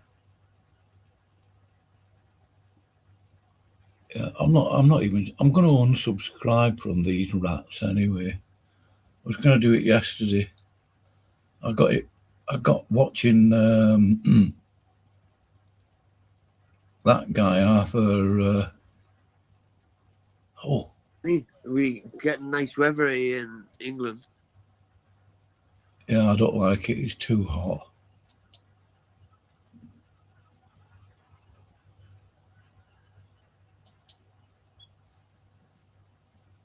Yeah, and for the longest time, until you convinced me of that, I was.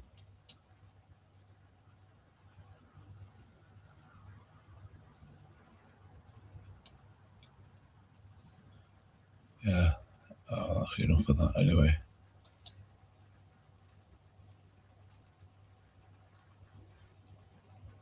I wonder if Kevin's biblical discussions goes in. He'll bring his dojo with him. Oh, what's this?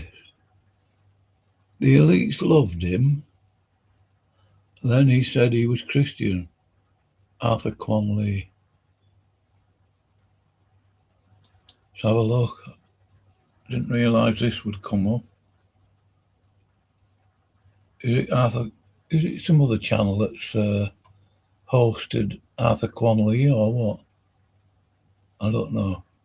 Folks, welcome into the inaugural episode of the Interstate 78 podcast. Folks, I'm joined today by an incredible guest, someone who I'm so excited to have this conversation with. We've talked about collabing, it hasn't worked, but finally we managed to pull it off, get him virtually in studio. Folks, big welcome to Arthur Quan Lee. Arthur, how are you doing today, man? I am good, William. Thank you for having me on, brother. Two unique individuals here finally meeting and having this conversation. I imagine a lot of Twitter is going to be quite upset by this conversation, but that's all right. Really? Well, here's the thing, man. Like, Twitter to me is a very powerful psychological operation, because I believe that the whole point of Twitter at this point is it's masquerading as a free speech platform, brother. But actually, it's really about engineering hatred and despondence. That's what I've come to see, because the algorithm rewards vitriolic content. Like, that's pretty much what gets pushed down the pipeline, and it's very obvious. So, well, honestly, I used to go on Twitter regularly. There was an app called Tweenjoy, TWEENJOY, and you could make posts at 10 to the dozen. I can't do it now. The last time I was on Twitter was regularly tweeting over 12 months ago. I've done about 60,000 tweets on there, and all that happened was I got blocked. I was tweeting about Trump before his first election. I know what he is. Anyway, here we go. I don't bother with Twitter. I don't bother with TikTok. So don't bother sending me your stupid toxic messages from TikTok. Tom, dude, I don't need your advice, you rat. Don't need your advice. Piss off, novice. And that goes for dude as well. Anyway, sorry about that. I'm going to have to apologize. I'm not going to apologize. if it's like, that's like saying it's going to rain. It's very predictive. So, fuck him, X, I mean, actually, this is coming just off the heels of me getting banned from X, funny enough. So, which honestly, it's probably good. I was talking about it and saying, man, I probably should just stay off X. I mean, X is just, it's brutal. It's just the algorithm is so, it puts you in this echo chamber of just pure.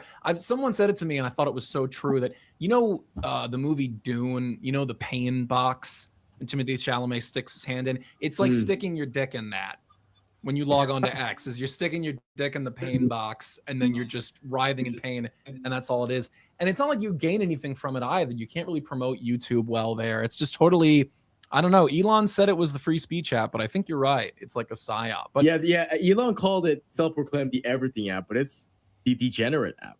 Honestly, exactly. Yeah. And I gotta say, the only reason why I went to Twitter was because, again, I'm an artist first. Like, I need to make this clear, because content creation was something that I ended up doing because, a tree falls in a forest, and if nobody saw that the tree fell, did it fall? No. And I'm saying this because as an artist, I've been pilloried and blacklisted by all the galleries in the art industry. So I had to kind of get my own exposure. So I started speaking my mind and letting them know that I'm an artist. But, I started on Instagram, and I've been banned so many times on Instagram. So I went to Twitter because everyone's like, Elon is going to make this a free speech app. This is the place to be. And honestly, it's even more censorship oriented than Meta, than Zuckerberg's whole platform, in my opinion. I think Twitter's the worst. I personally believe it's the worst. And yeah, there's no cross-pollination. Like, you have a huge YouTube account. Having like 10,000 subscribers on YouTube is the equivalent of having like 250,000 followers on Twitter. So it's not even equivalent. That's the same level of difficulty, right? Yeah. So it's kind of bullshit. It's kind of a psyop. It makes you feel validated because you're commiserating with a bunch of bots and hateful NPCs, essentially. So it's a lot of bots, bro. The bots thing is a huge problem. It's a lot of bots. Like, it's hardly even real. But for my audience, because my audience, I've noticed a lot of them, they're not super tapped into, like, they definitely wouldn't know who you were. Like, I was literally talking to my audience in Discord, and I made some offhanded remark about Raw Egg Nationalist, and they all had no idea who that was. So I was like, they probably don't know you, but I was like, they have to know you. Like, I love your stuff. So I'm like, can we get a little background for my audience here on who is Arthur Quan Lee? What's the story? I mean, people, they're going to want to know, because I'm such a fan. I imagine they would be fans. So give them a background on you. What's the story here? Well, thank you, brother. And I'll make long story short, but I was a traditional fine art painter. I was an artist. I was painting generic themes like tigers and, you know, buildings, just pretty safe, kosher, secular things. And I won Artist of the Year in 2020 in New York City. So I was blowing up. Yeah, I was written in White Hot magazine. I was showing my art in selected exhibitions, Mexico City, Berlin, Tokyo, everywhere. I was just being a painter, and I had galleries representing me, and I loved it, you know, because that's where my heart is first, because I have a passion and I go where the art takes me. The thing is, you know, I was trying to do something more sophisticated, deeper, and mature, and I found myself discovering Jesus. So I started going towards the cross, and as I started to paint more biblical imagery, all of the art gallery owners, whom at that time, I'm talking in retrospect, but at that time, I did not realize that they were all the same anti-Christian sewer-dwelling small hats. But, and that's a lot of kosher code words for the YouTube folks. No, I didn't know that, right? Because I was like, you know, I was very honestly politically naive. To be honest, I was very one-dimensional, because you talk to a lot of creative people, a lot of artists, they just want to make their art. They're happy, you know?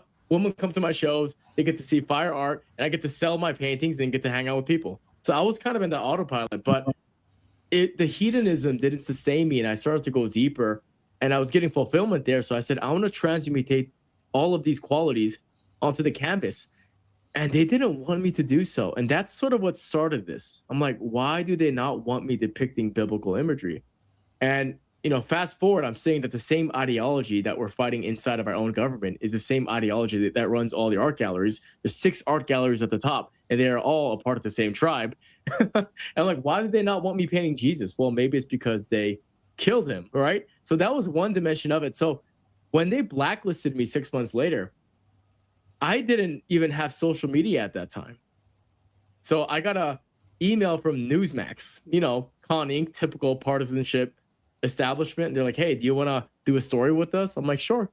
So I was like, okay, this is interesting. Maybe I can be independent. And if conservatives are the ones who want to support my artistry, maybe these are my people, my community.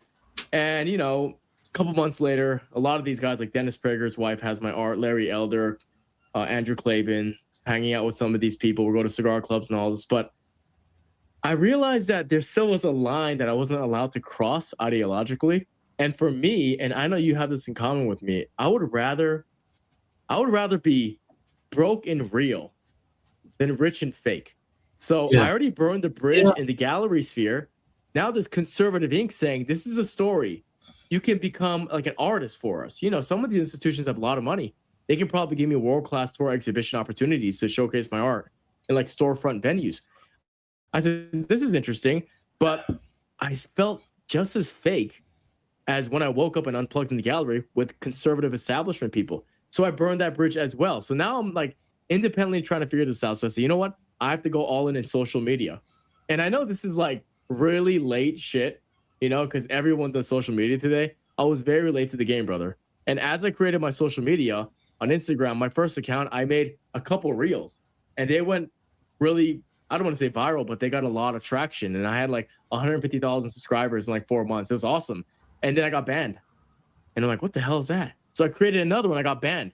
After my 4th account, everyone says, you're just going to keep getting banned. Go to Twitter, right? The free speech platform, as we just said. So I'm like, okay, I'll try out X.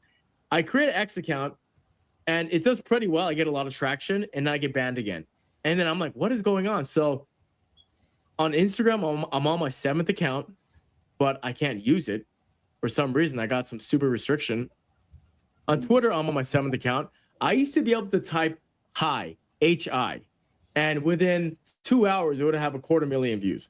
Now, I can put something salient from my heart, whatever I want to say, and, you know, it'll get like 1,000 views after a whole day because there's a shadow ban circuit hierarchy, and it just made me realize, okay, if I need to be the artist that's truly the dissident artist of our time, because, you know, all these people, they're afraid to truly speak their mind like Caravaggio and be like truly iconoclastic and unapologetic. I need to have my own platform. So I just kept going everywhere, and I've been banned 17 times. I've counted, and I'm trying YouTube, but the difference is I'm being more kosher. I'm using code language. So that's kind of my whole spiel. Like, I make my money as a painter, brother. I sell art. I sell art to kind of the based elite. If you look at my clientele, you know, they're basically some of the more notable guys. Like, you know, rich people, they often want art. And a lot of the people who now buy my art are basically people who are analogous to our liberty movement who have money. So I become the artist for the warrior class in a way, or the Christian that is not Judeo-Christian, whatever you want to call it, just this base class. Now I'm sort of their artist, and I'm speaking. Yeah, because that was going to be process. my question there. So it seems, from what I can gather, it seems that your first experience, you start painting biblical scenes, and I take it you weren't painting like political biblical scenes. You were just painting Christ. You were just painting depictions of Christ.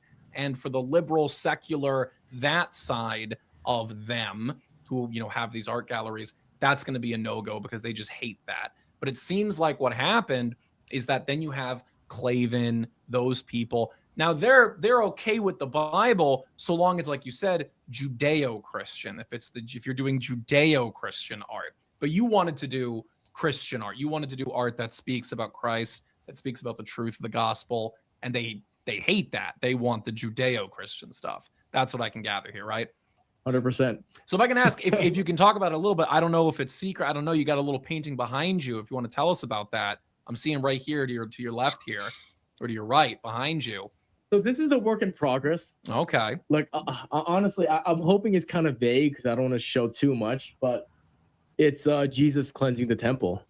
And instead of having the money changers, which today is central banking and the Rothschild dynasty, of course, and you know, Janet Yellen and all these similar cats, I have, you know, Netanyahu, Epstein, Trump, Miriam Adelson, Ted Cruz, basically all these loud voices, and Jesus is basically here to whip the shit out of them.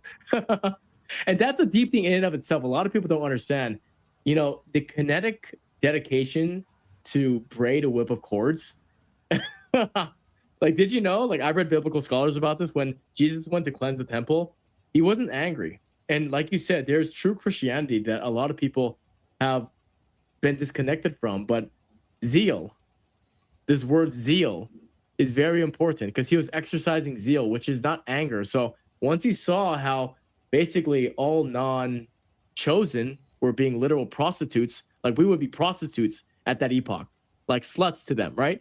And at that time, as that was going on, as Jesus saw this, you know, I read this biblical scholar, this dissertation paper about this because I was really diving into this theme.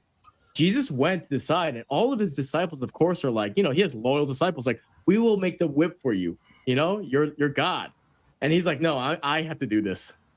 So he actually made this whip of cords that takes time, comes back, and, you know, throws lashes. And I think that's amazing because people think that, oh, so he was triggered, so he was angry. No, zeal is not anger. You know what I mean? Like, yeah, you can, absolutely. it's like asking a martial artist, like, hey, are you afraid to fight anyone?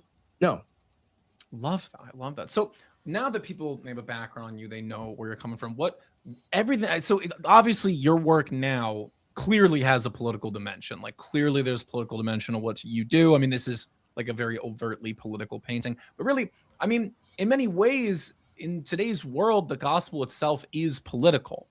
It is, because the status quo, that which exists above us, is so against the gospel that to believe in the gospel, to profess the gospel, it's innately political. Like, you're gonna create political flag. So with everything going on, what is it? You said you're on YouTube now. What is it you want to get out to the people? Is your message more gospel focused? Is it more focused on actual breaking events? I mean, what is it you want people to see from you, to hear from you?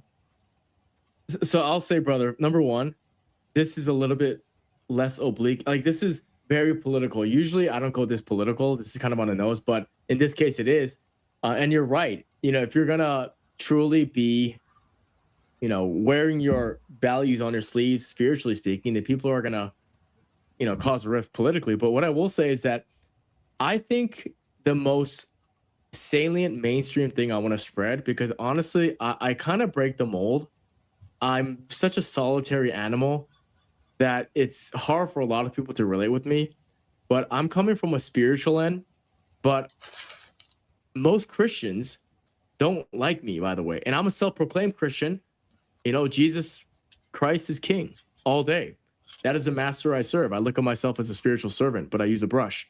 And I'll say that the number one thing I guess I want people to realize is that politics is a secondary psychological operation. It is valid. We need to be properly conscientious of what is happening, but this bipartisan illusion, the left and the right wing are a part of the same bird. And I want people to sort of see that there's a deeper connection happening behind the scenes. And obviously you cover a lot of this from the, following the money behind the scenes. And that's amazing. That's one dimension. But I want people to approach this spiritually, and they'll see that it's a spiritual war. And the reason is twofold. Number one, the people who look upon all of these political matters from the spiritual dimension are always called conspiracy theorists. And the legacy media always calls these people quacks, conspiratorial quacks. And the reason why is because it makes people not excavate this properly and trust that authority in themselves. But the conspiracy theorists are always proven right a couple years later. So my advocacy is to just sort of stay in the spiritual dimension and recognize that it's a spiritual war. That's the first sin. The second, and the reason why I want people to look at this more holistically, is because there's so much, as you say, like Twitter LARPing that's actually starting to, like a virus, parasitically affect the way people think in real life, offline. And it's making people disconnect from actually being proper and sound. Like, I would say that, I'll be real, man. I'm not going to name anyone, but I've met some of these large anonymous accounts in real life who have reached out to me, or in these meetups or these private cigar lounge get-togethers. And some of the hosts were awesome, but I've met some of these guys. So often they're dysgenic, incelibate, angry, unfuckable losers who are angry at the world. That's real. And that's why they have so much vehemence when they're online. And to me, it's a LARP. And I will say that if you're approaching things proper, not as a political costume, then you're going to be happier and more balanced. Like, if you actually recognize the problem with central banking, but at the same time, you're not dollar cost averaging into something otherwise, whether it's precious metals or Bitcoin, whatever it is, then you're just talking shit. If you recognize that the pharmaceutical industry and the medical industry is designed to fucking kill you, but you're not getting proper sun and eating raw milk or something of that sort, then you're biochemically fucked. So I almost don't want to hear from people who don't understand that the messenger matters. And that's kind of where I'm at, because I have so much angry and hateful people every day emailing me saying, "You're not white, shut the fuck up." Or I have my inbox of all these people saying like whatever the fuck it is. And I'm just like, that's besides the point. Yeah. I want people who put some skin in the game and are actually, living lives that they're happy with. Those are the ones I really want to communicate with and fuck with, honestly. So I'm so glad you important, said that. I'm so glad you said it is secondary to me. I'm so glad you said the white thing, because that's another thing that I found really interesting, is that you and I both on X, we ruffled a lot of feathers around the Wignat people. That's something that I talk about a lot on my channel. Is obviously I talk about Israel, I talk about all these things. That's the main condemnation. But I do take my shots at the Wignat, like the LARPers, all these people. And when I had you coming on, I was like, oh, that's the perfect guy to talk to about this, because I mean, you especially get it. I'm Will Sexton. You know what I mean? Like, I at least have the credentials with them where they're like, okay, well, he's white, we'll at least talk to him. You ruffle their feathers just by existing. And so I'd love to talk about that, just because it seems like we have this problem in our society. We have this sort of occupation of government. We have all these things going on.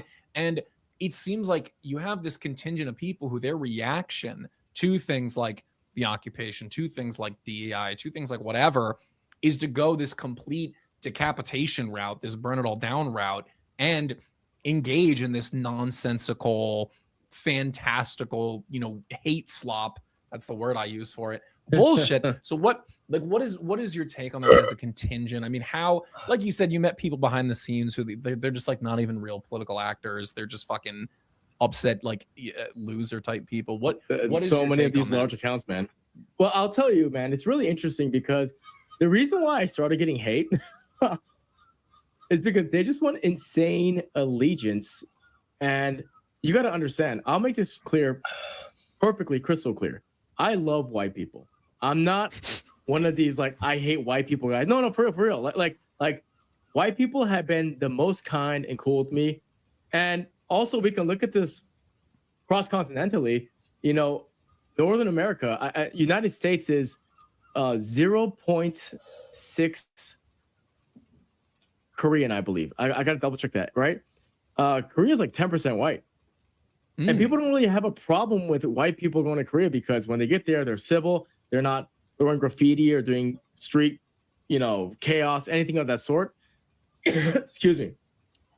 But my point wasn't that, I don't support white nativism or something of that sort, or somebody wants to have only a white family, or, let's, recognize that there is a replacement agenda. Like, I wasn't dispelling any of that. The reason why I got all of these white wignats angry at me was because my only point was that there's no benefit to going on the street and calling 8-year-old black kids niggers.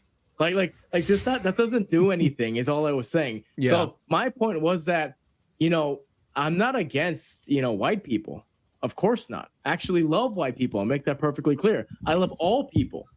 The problem is that their solution towards just trying to become as vitriolic as possible and worshiping ugliness and having hate inside of their hearts, that was my issue. Yeah. No, I totally agree. Yeah, like I think people. And I just know that those people are miserable because I've met their largest avatars. And then when I meet them, I'm like, you're not happy. Like you would love to have my life. I'm actually pretty healthy and happy.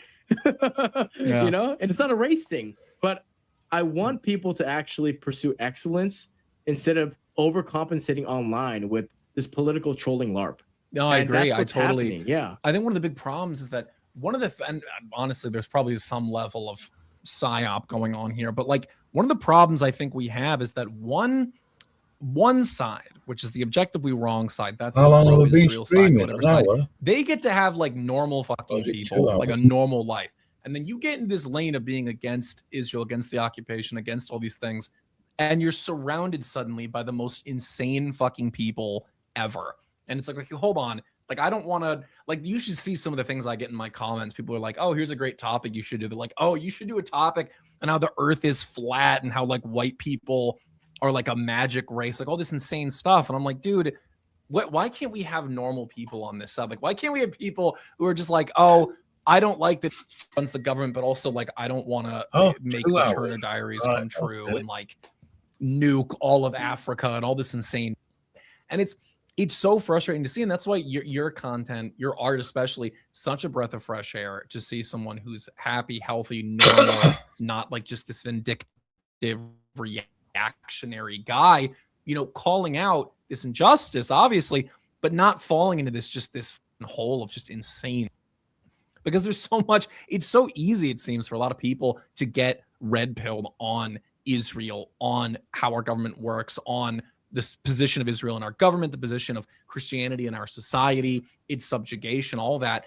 It's so easy for these people just to quickly fall down this insane hole of just believing nonsense. But one thing I wanted to ask about, so you're part of a world that a lot of people don't know about, which is the art world. I mean, the art world is kind of this thing. It's very price exclusive. It's kind of a top 1% thing. People don't know what that world is like, and then what is the infiltration, what is the occupation of that world look like? So what can you say about that? What can you tell us, the uninitiated, about the art world, about how it works, all that, the dirty secret of it? Well, this is a multi-layered question, brother. The first thing is that the reason why people even feel uninitiated in the first place is because there is this aura of pretentiousness that now exists in the art gallery that has been supplanted by these art critics in conjunction to all these galleries. Because the critics are the ones who give these galleries a good reputation. Well, all the critics look at the last names. It's like Greenberg, Rosenberg. They're only going to covet insiders. And before the Frankfurt School came into owning art schools, like, you have to understand, the Frankfurt School, there's an article, by John Murphy. It's called Art and the Social World. And it was really about convincing the creative class by having postmodern academia by these same culprits, and basically educating all of the artists who want to become artists, all the young people, to go to art school when before this art university phenomena existed, art was like not a pretentious thing. It was accessible for all people. It was still expensive, but it wasn't pretentious.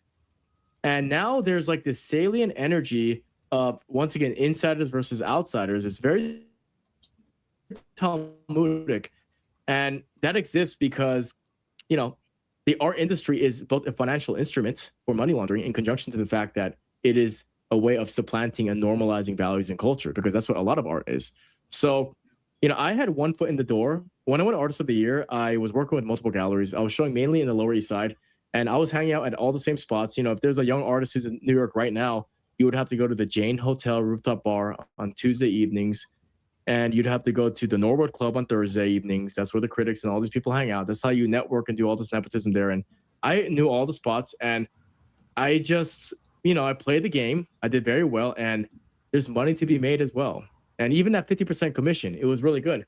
You're selling to people, and the artist never knows if their art is being utilized for some other purpose as well, by the way.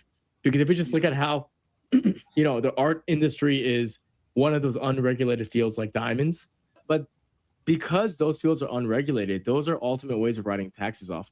That's why Jeffrey Epstein bought so many works of art that are incredibly expensive, because, you know, some billionaire can literally purchase art, write it off on his taxes, and he can have $100 million painting and just give it to Epstein now without scrutiny. Like, it's an insane thing. It's a racket, but I only had one foot in the door. So I climbed my way up. I hung out with all the right people. I was getting group exhibitions every month and solo exhibitions every 3 months, which is insane, just to get full context there. Because if you're doing well in New York City as a painter, a sculptor, a fine artist, you're getting a show like once every 4 to 6 months. And then you live off that after you build up a body. I was getting one every like 2-3 months in top of group shows. So I was doing really well. And I got to this point where I had all this momentum, but you got to understand, the fine sphere is one thing, but whether it's Hollywood, whether it's the music industry, whether it's fine art, all creative pillars, if you want to have like spotlight success, that's a lot of influence, attention, and power. If you're going to like break that mainstream domain and not be independent, right? You're either compromised in one shape or another, or you're ideologically in line with them. So I wasn't aware of this because I'm speaking in retrospect.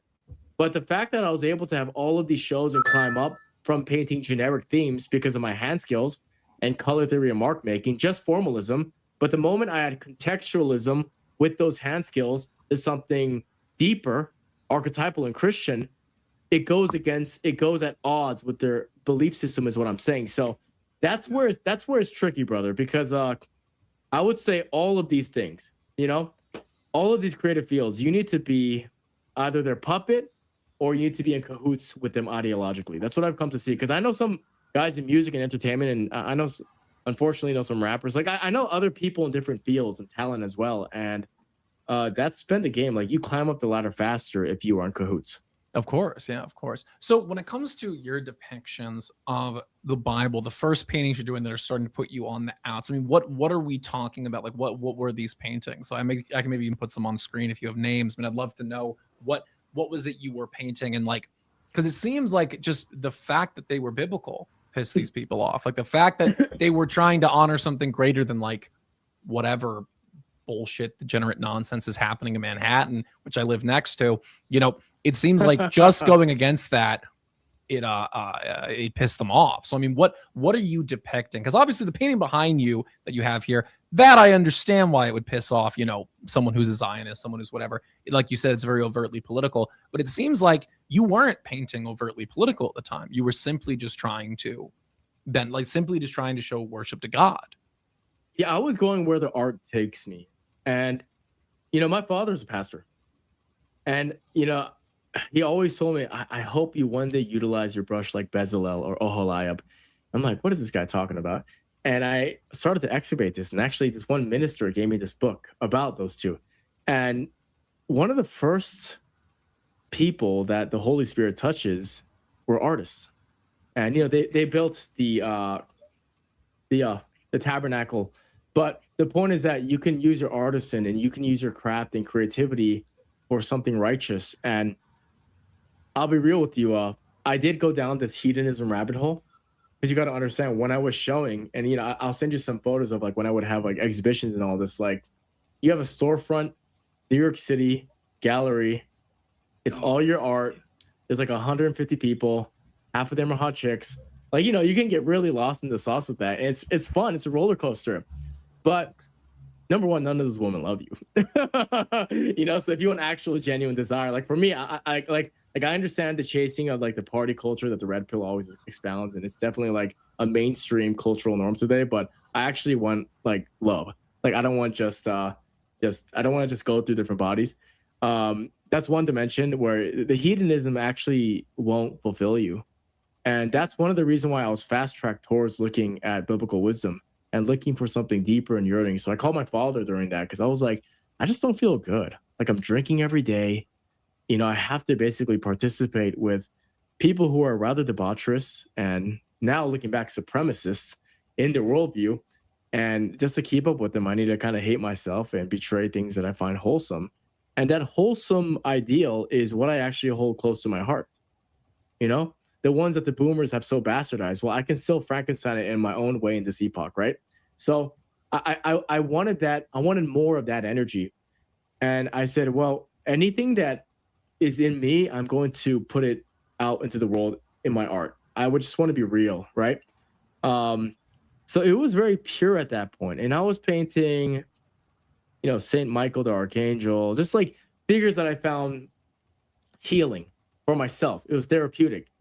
But that was enough for them to say, hey, let's turn the page this way. Meanwhile, they have huge Muslim artists in the gallery I was working with. They have this girl, and, there's a reason why Marina Abramovich is able to get world tour exhibitions anytime she wants at the drop of a hat. And a guy like me, like, I'm like the anti-Marina Abramovich, because I'm progenerating Christendom.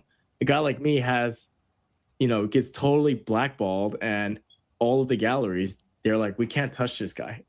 I got contacted from a gallery. He's a really cool dealer. He's connected. He has a nice space. He literally told me, Arthur, I always wanted to work with you, but I'd be kicked out of these chat groups and all this. Yeah, no, it's a shame. So you haven't been like, have you had, I mean, things obviously, in terms of people, what's called everywhere, noticing all that, this kind of shift that's occurring in our culture, have you seen any restrictions lifted, or is the gallery racket so controlled that it's not going to happen?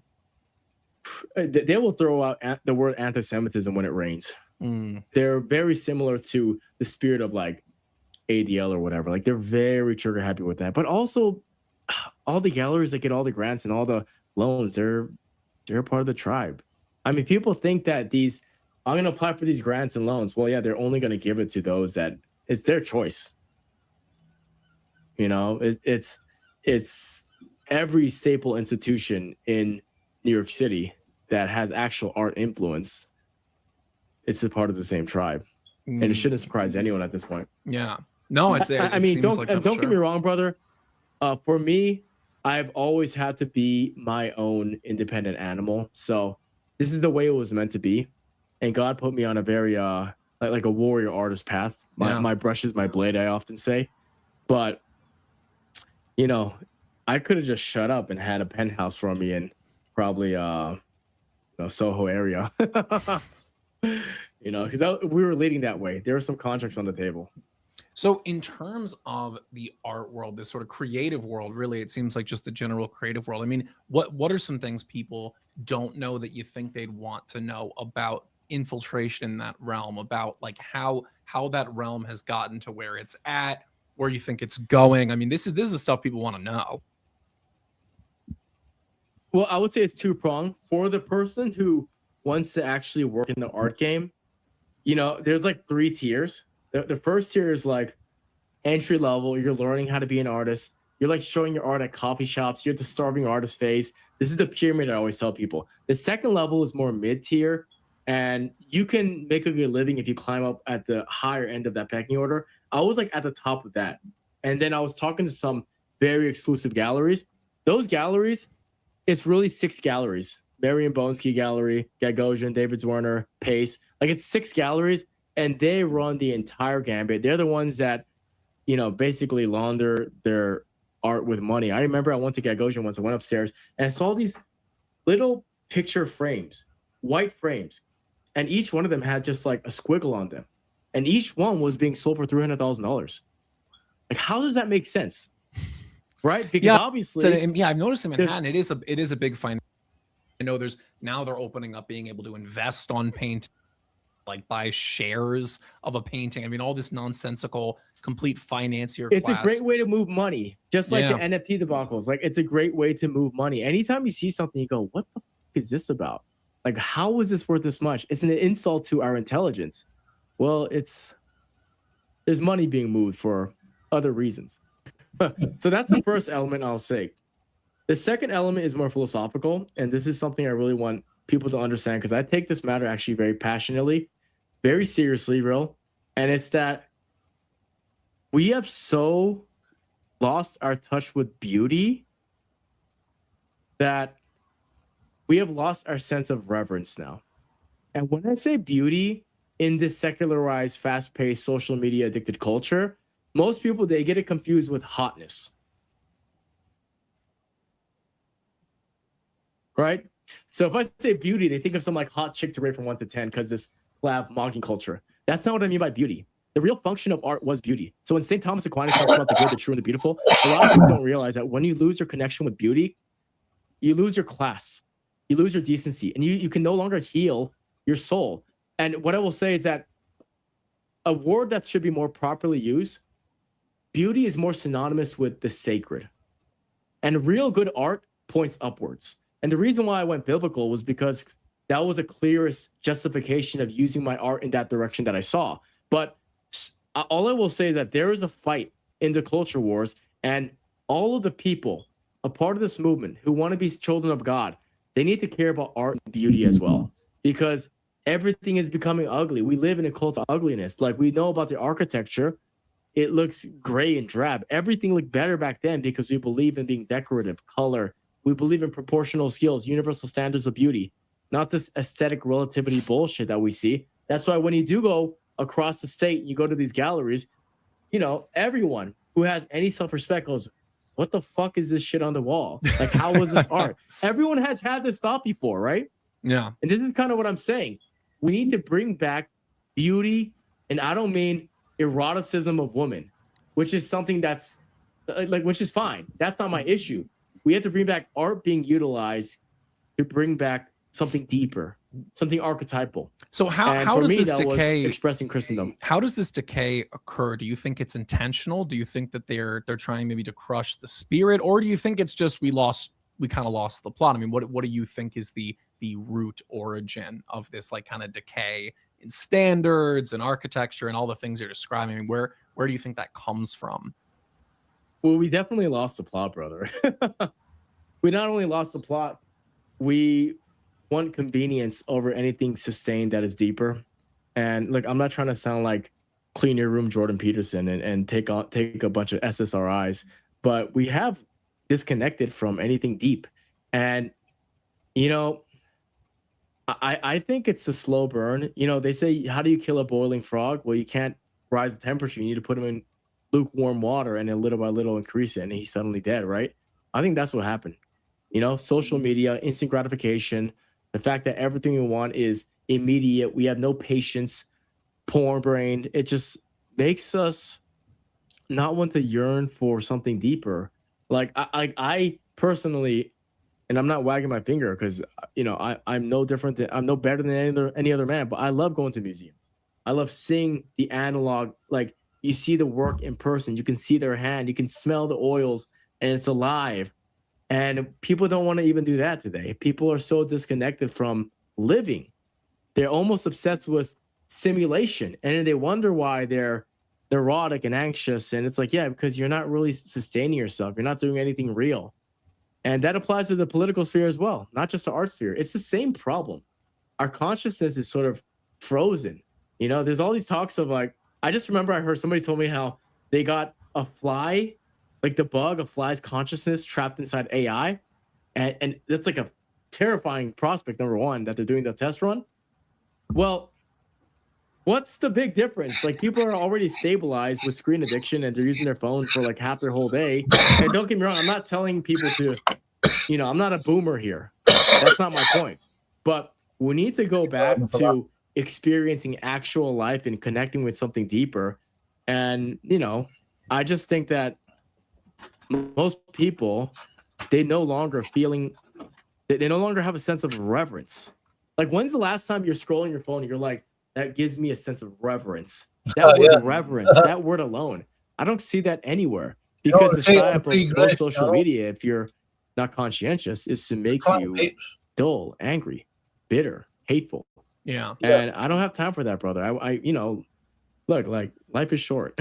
No, absolutely. I mean, one of the constant themes that I touch on my channel that I think is you're kind of touching on here is my issue with culture. But I think we're reaching this age where a lot of great questions, a lot of like basically non-sectarian questions are coming up about what's an American, what is the point of a nation, what is the point of civilization. And I've always argued, and this is what I try to use my platform for, is to argue this idea of rather than race, rather than even necessarily faith in like exclusionary, like this idea of like Joel Webbin's Christian nationalism, like that whole fucking scene. I've always made this argument of culture, the sort of reverence of what the culture is, the sort of beautification of the culture, that is the solution moving forward. And really, if anything, Zionism, all these things are an affront to our culture, affront to our people on that basis. And that's kind of my great challenge to the Wignats who say, oh, well, no, it doesn't matter. Culture, no, it's all downstream. It's all scientific. It's all race. It's all neurons in your head. And it's all very scientific and materialist. And many of them aren't even Christian. They don't believe in faith. Many of them are atheists, or they're like pagan in like a sort of a very performative way. They don't actually believe anything. I mean, so it seems like you kind of agree in the sense that culture is what needs to be solved here, that we have a huge issue in culture in our country, and meaninglessness, and this kind of misery that's been brought on, and this divisiveness that's been brought on because hatred is being stirred up. Hatred against, from our side to non-whites, white, or their side to whites, whatever, it's basically just different hatred moving back and forth. I mean, what do you think is the goal, the ideal, the solution moving forward to the culture issues in our country? I would agree. I know this is so cliche when they say beauty will save the world, but let me make it more a matter of fact. Class is more important than race to me. Race is real, but it's only one component.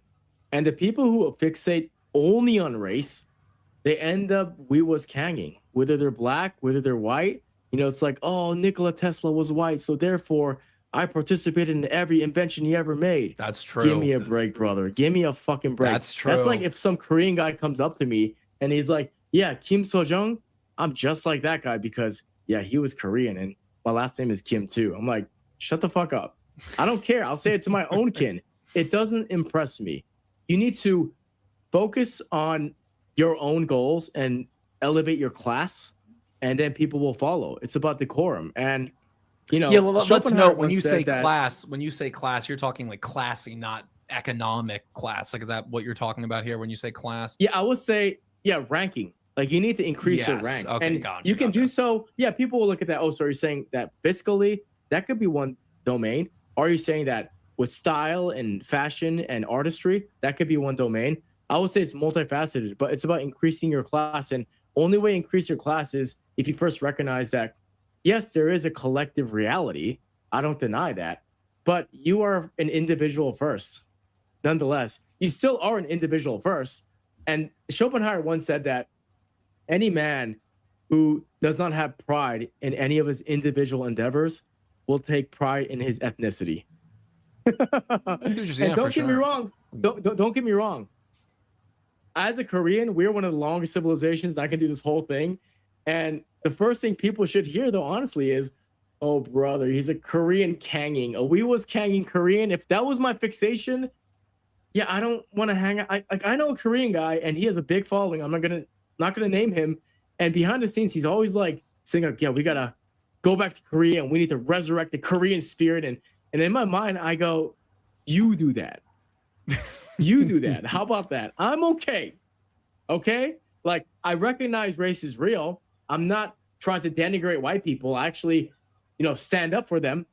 But you got to be careful, because what's the point of, like having a bunch of white people live together the way that Arvel Return to the Land guy does it, and that's great. Like I donated some money to him anonymously just because I was like, okay, cool, because I'm not anti-white, but it's like if I was white and I was living there, I wouldn't want to live there. No, that's Like, real. I like, said it, dude. I You're wouldn't totally like right. that. I don't want to be in a bunch of trailers and just having that's I don't want to farm all day and hang out with like only up to like 20 or 30 different people. No, you're absolutely right. Dude, I said it myself that I believe that they should have every single right, legally, financially, whatever, to do that. And I should have every single right to call it fucking weird, because it's fucking weird. That whole thing is it's so weird. And again, I sent money when they were like starting that cause. I was like, you know what? They because they have the right to do so, justifiably, boom. Like I support that because that should exist. But I mean, if I saw a bunch of Koreans doing that shit, I mean, I would be like, guys, like, fucking, you're making me. I don't want to be Korean anymore. Like, Yeah, no, I see all the, like, I stop see all that stuff, and I'm like, bro, the state of my people, like, it's bad, bro. Like, it's pretty terrible. My here's another great question that I'm so glad you're mentioning all this when it comes to race. When it comes to, so I take it you're first gen. Are you born here, born there? What is? I was born here. Like, was mom and dad, are they from there, born there? Are you first gen? Yeah. Okay. So what do you think is the difference? And this is a question a lot of people have. What do you think is the difference between someone like you, who you clearly have a lot of reverence for American society, you clearly have a love for American Western society, white people, whatever. What is the difference between you and then these people who are the complete opposite, they hate Western society? The typical, you imagine in your mind, like the diasporoid, like just annoying leftist type, like the Hassan Piker type.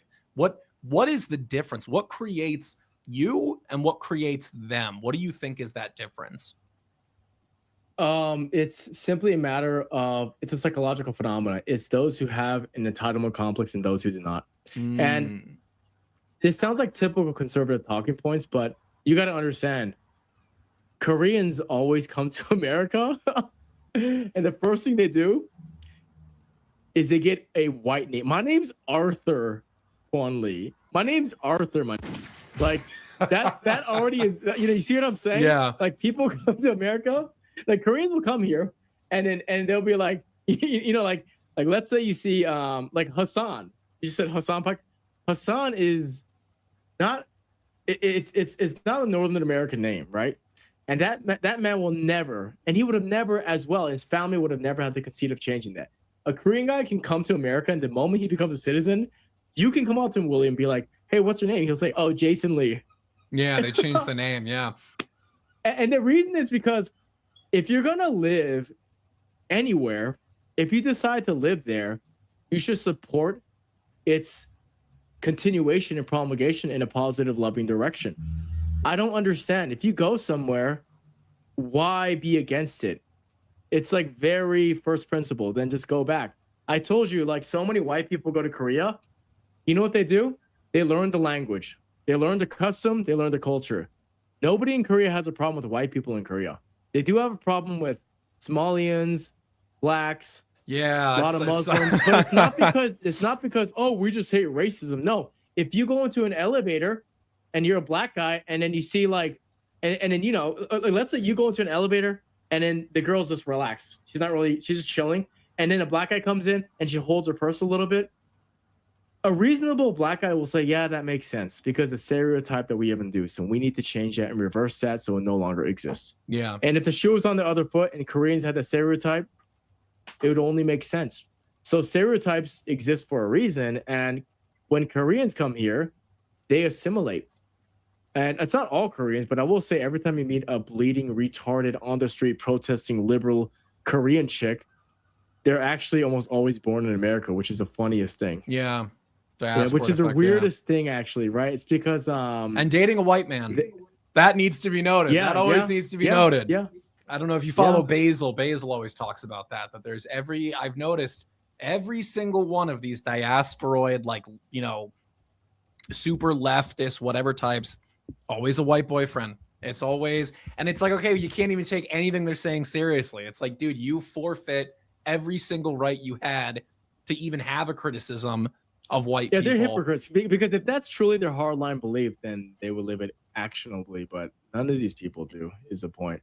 And it's interesting because the reason why those people, the ones who are like openly like, yeah, you know, we need to over the patriarchy, down with the system, and they're always complaining in like that liberal high-minded mentality.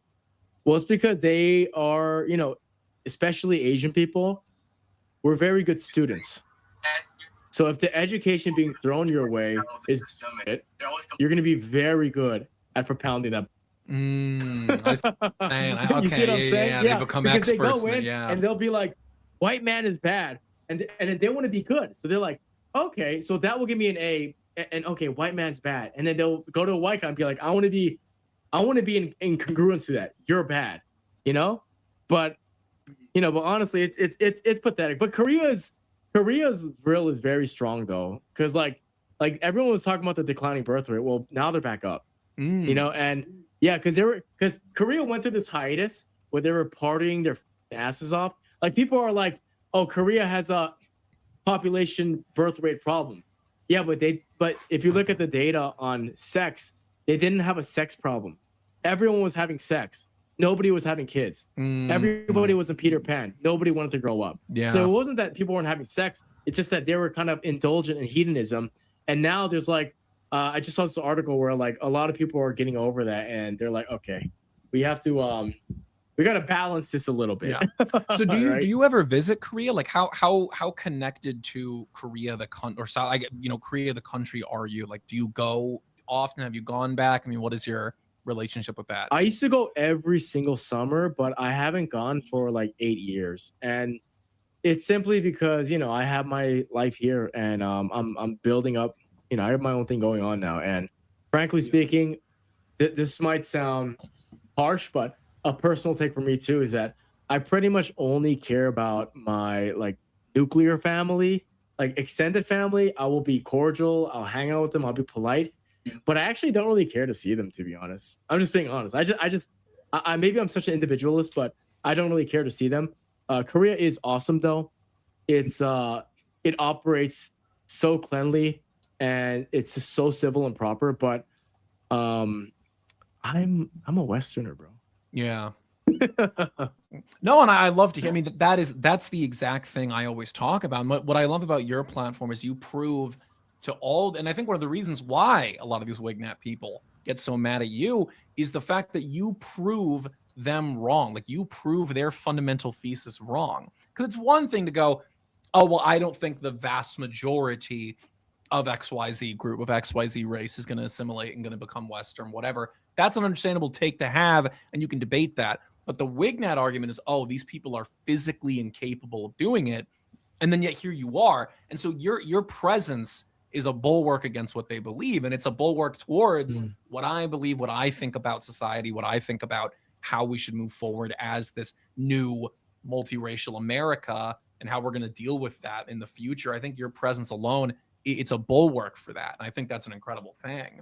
And I want to see more of that in people. Well, listen, I will say I appreciate that, but I'll also add that I understand their plight. Race is real, and white people need to stop being pilloried. I agree. And no, totally. Yeah. I want to make that clear as well, because I am I am personally just for the sake of being philosophically consistent and having some integrity in my logic. It is, you know, like white, especially young white men, were browbeat. They were like basically shit on by every fucking channel, everywhere they lurked for how long. So this is an understandable backlash. My criticism that caused all this hatred, like I'm being very succinct here. I can prove it with tweets. Like I can backlog all this, because the number one people that send me vitriolic angry things are Wignats. It used to be Indian Defense Cyber League or whatever. They used to always come at me. The FBAs have sent me like litigation and all this. It's just so stupid. But then the onslaught flooding of hatred comes from the white nationalists, the Wignets. And the only criticism I said is that do not adopt and practice the evil you abhor. So if your whole problem with black people is that they're acting like, well, you're acting like one by, you know, being on Omegle and calling 14-year-old little kids monkeys, like Chud what's the Builder and all that. Yeah, that was like you're basically reaching their level of class. And like the Chud the Builder thing is a perfect example of this, because I understand that there is a hypocrisy where, you know, there is a racialism happening where a black man can commit a less heinous crime and he gets less time and a much cheaper sentencing. Like, that's all fucked up. That's not my criticism.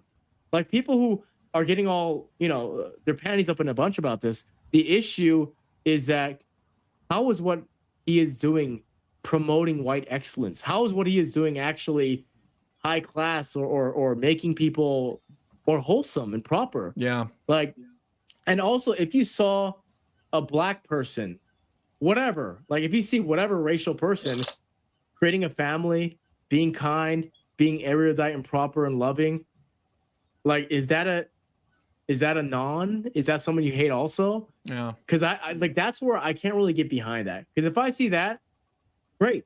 Isn't that the whole point? Like, don't you want them to have qualities that are upright and actually have grace? The problem is, actually, like I just said, they don't have grace because they don't even believe in God.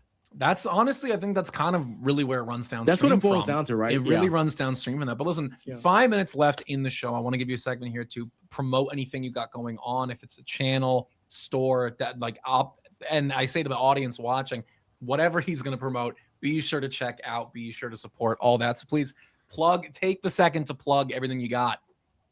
Well, thank you for having me on, bro. Number one, I'm new to the YouTube game. I haven't been here for too long, but my YouTube is at Arthur Quan Lee.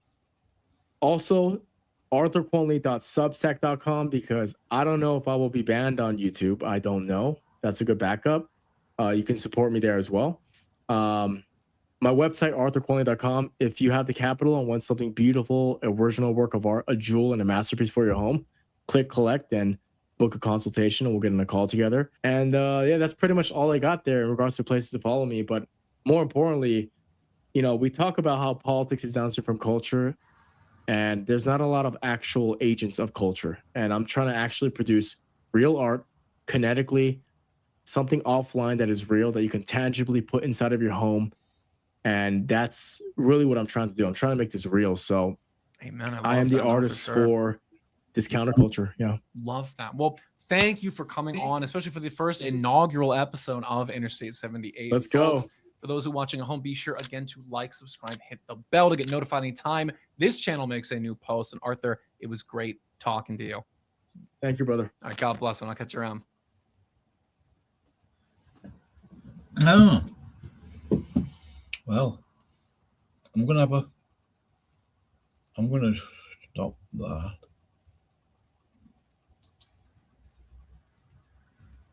Oh, Kevin, by the way, Kevin's Biblical Discussions. Did you get hurt by the Free Grace crew? And obviously you did. And then you went over to Smokey like a girly. Eh, Smokey. So did Tucker. Oh, dear. Free Grace is so amusing, isn't it? You dumbass provisionist. Oh, I couldn't care less what you make of that. Really couldn't. It's just stupidity, really.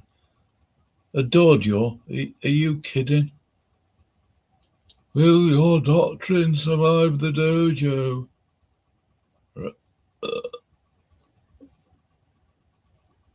Now, what I'm going to play here, because I'm going to go in a minute. I might come back and live stream later. Oh yeah, this is Free Grace. Just bear this in mind. You're going to reap and you're going to have harvest and all this. that the way that the Holy Spirit is dealing with you is not convicting you of sin when you're out there walking after the flesh. It's convicting you of righteousness. Yeah, I'm saying if people actually read that chapter properly, the conviction is that the unbelieving world is reproved of sin. Not the believers. We're not reproved, convicted of sin. We're convicted of righteousness, or how we should be walking. That's how the Holy Ghost is the comforter and teacher, not the chastiser. We're not even doing that very well. But I suppose most of us, when we first get saved, we got the baggage of religiosity, and we think that if we do something wrong, the Holy Spirit is there ready to strike us down with lightning and punish us and kill us and hurt us. Well, no, it's a love reproof, trying to, nudge you in who you are in Christ. Again, the conviction of righteousness. So, yeah, I 100% agree. The passage explains that in John. To me.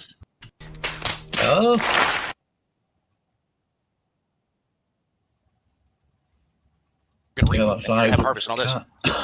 That the way that the Holy Spirit is dealing with you is not convicting you of sin when you're out there walking after the flesh. It's convicting you of righteousness. Yeah, I'm saying if people actually read that chapter properly, the conviction is that the unbelieving world is reproved of sin. Not the believers. We're not reproved, convicted of sin. We're convicted of righteousness, or how we should be walking. That's hence the Holy Ghost is the comforter and teacher, not the chastiser. Yeah. But I suppose most of us, when we first get saved, we got the baggage of religiosity, and we think that if we do something wrong, the Holy Spirit is there ready to strike us down with lightning and punish us and kill us and hurt us. Well, no, it's a love reproof, trying to, nudge you in who you are in Christ. Again, the conviction of righteousness. So, yeah, I 100% agree. The passage explains that in John. To me.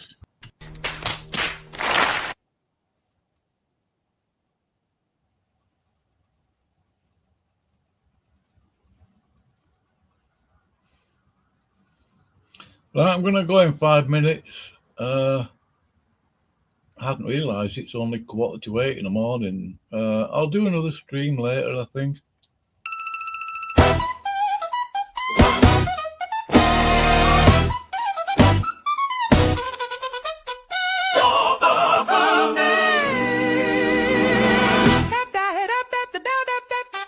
Step right up to the internet then.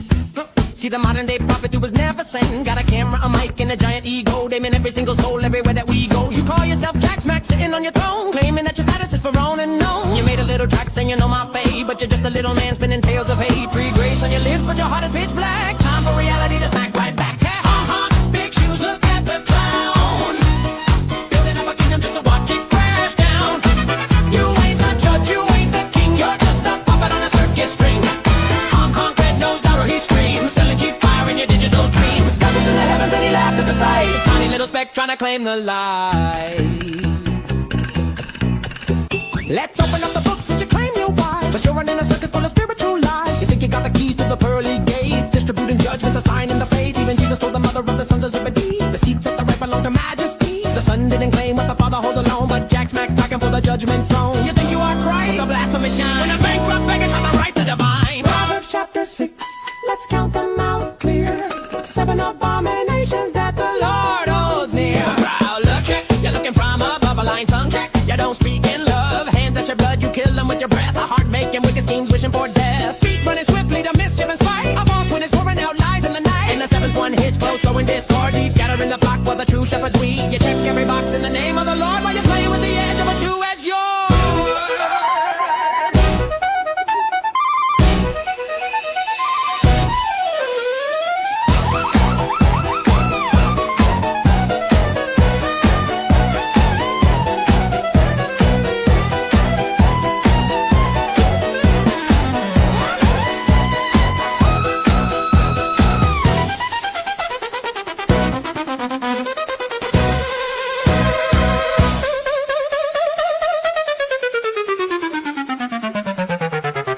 Your spirit bankrupt, running on fumes, locked inside the matrix of your webcam rooms. Not a hand lifted up just to help a poor soul, just digging out a ditch for your hellfire goal. You're a comedy act, you're a carnival ride, a hollow paper piece fueled by internet pride. Look at the scale of the cosmos above, you missed the whole point of the covenant love. You're a speck in the wind, you're a drop in the sea, and your theological degree is a parody. Hong Kong, Hong Kong, big shoes, look at the clown.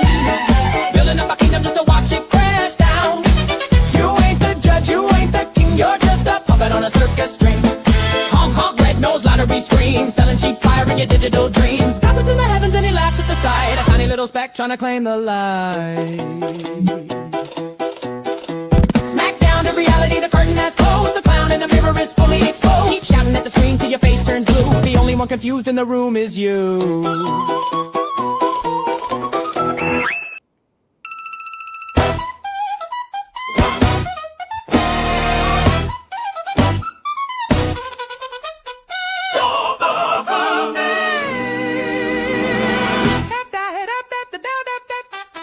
Step right up to the internet then. See the modern day prophet who was never sent. Got a camera, a mic, and a giant ego. They mean every single soul everywhere that we go. You call yourself Jack Smack sitting on your throne, claiming that your status is for all and known. You made a little track saying you know my fate, but you're just a little man spinning tales of hate. Free grace on your lips, but your heart is pitch black. Time for reality to smack right back. Big shoes, look at the clown. Building up a kingdom just to watch it crash down. You ain't the judge, you ain't the king. You're just a puppet on a circus string. Honk, honk, red nose, louder he screams. Selling cheap fire in your digital dreams. Cousins in the heavens and he laughs at the sight. Tiny little speck trying to claim the light. Let's open up the books and you claim you're wise, but you're running a circus full of spiritual lies. You think you got the keys to the pearly gates, distributing judgments, a sign in the face. Even Jesus told the mother of the sons of Zebedee, the seats at the right belong to majesty. The son didn't claim what the father holds alone, but Jack Smack's packing for the judgment throne. You think you are Christ, with a blasphemous shine, when a bankrupt beggar tries to write the divine. Proverbs chapter 6, let's count them out clear. 7 abominations that the Lord holds near. Proud look check, you're looking from above a line tongue check. You don't speak in love, hands at your blood, you kill them with your breath. A heart making wicked schemes, wishing for death. Feet running swiftly to mischief and spite. A false witness pouring out lies in the night. And the seventh one hits close, sowing discord deep, scattering the flock while the true shepherds weep. You check every box in the name of the Lord while you play with the edge of a two-edged sword.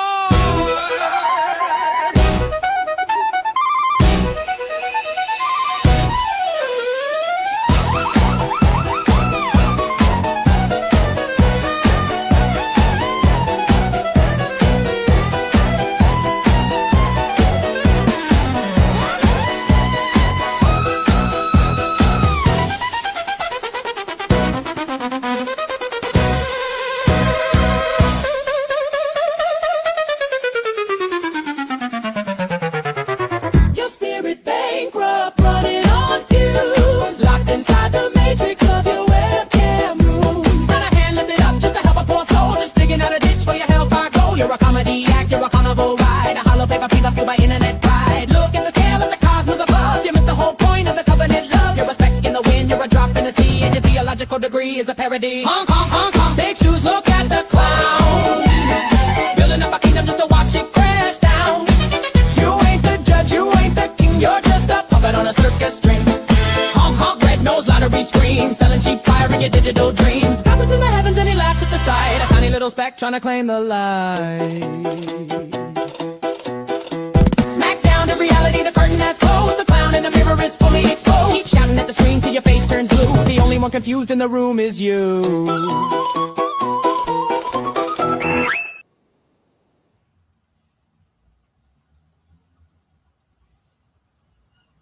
Yeah, if you want to help me out, you can do. The link's pinned. No big deal. I'm not actually expecting anybody to bother. That's okay. There's the QR code. I'll leave it up for a couple of seconds. Right, yeah, free graces are not convicted of sin. Only the unbelievers are.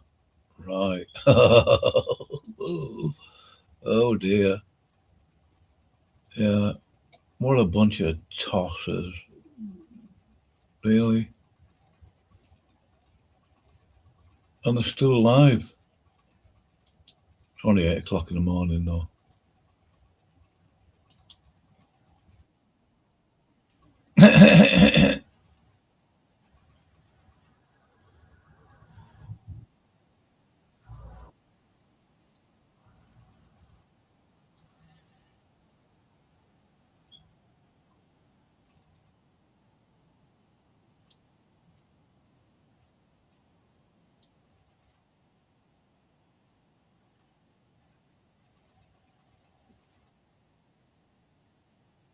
Oh, did it? Oh, sure.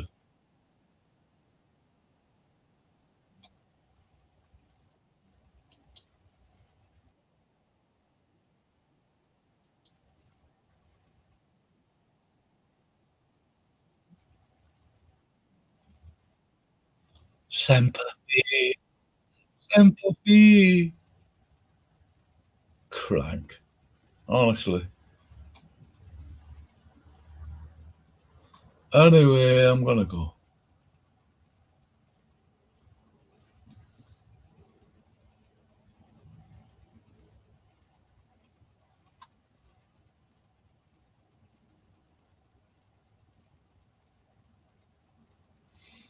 Yeah, I'll leave it at that. I'm probably gonna make a cup of tea or something.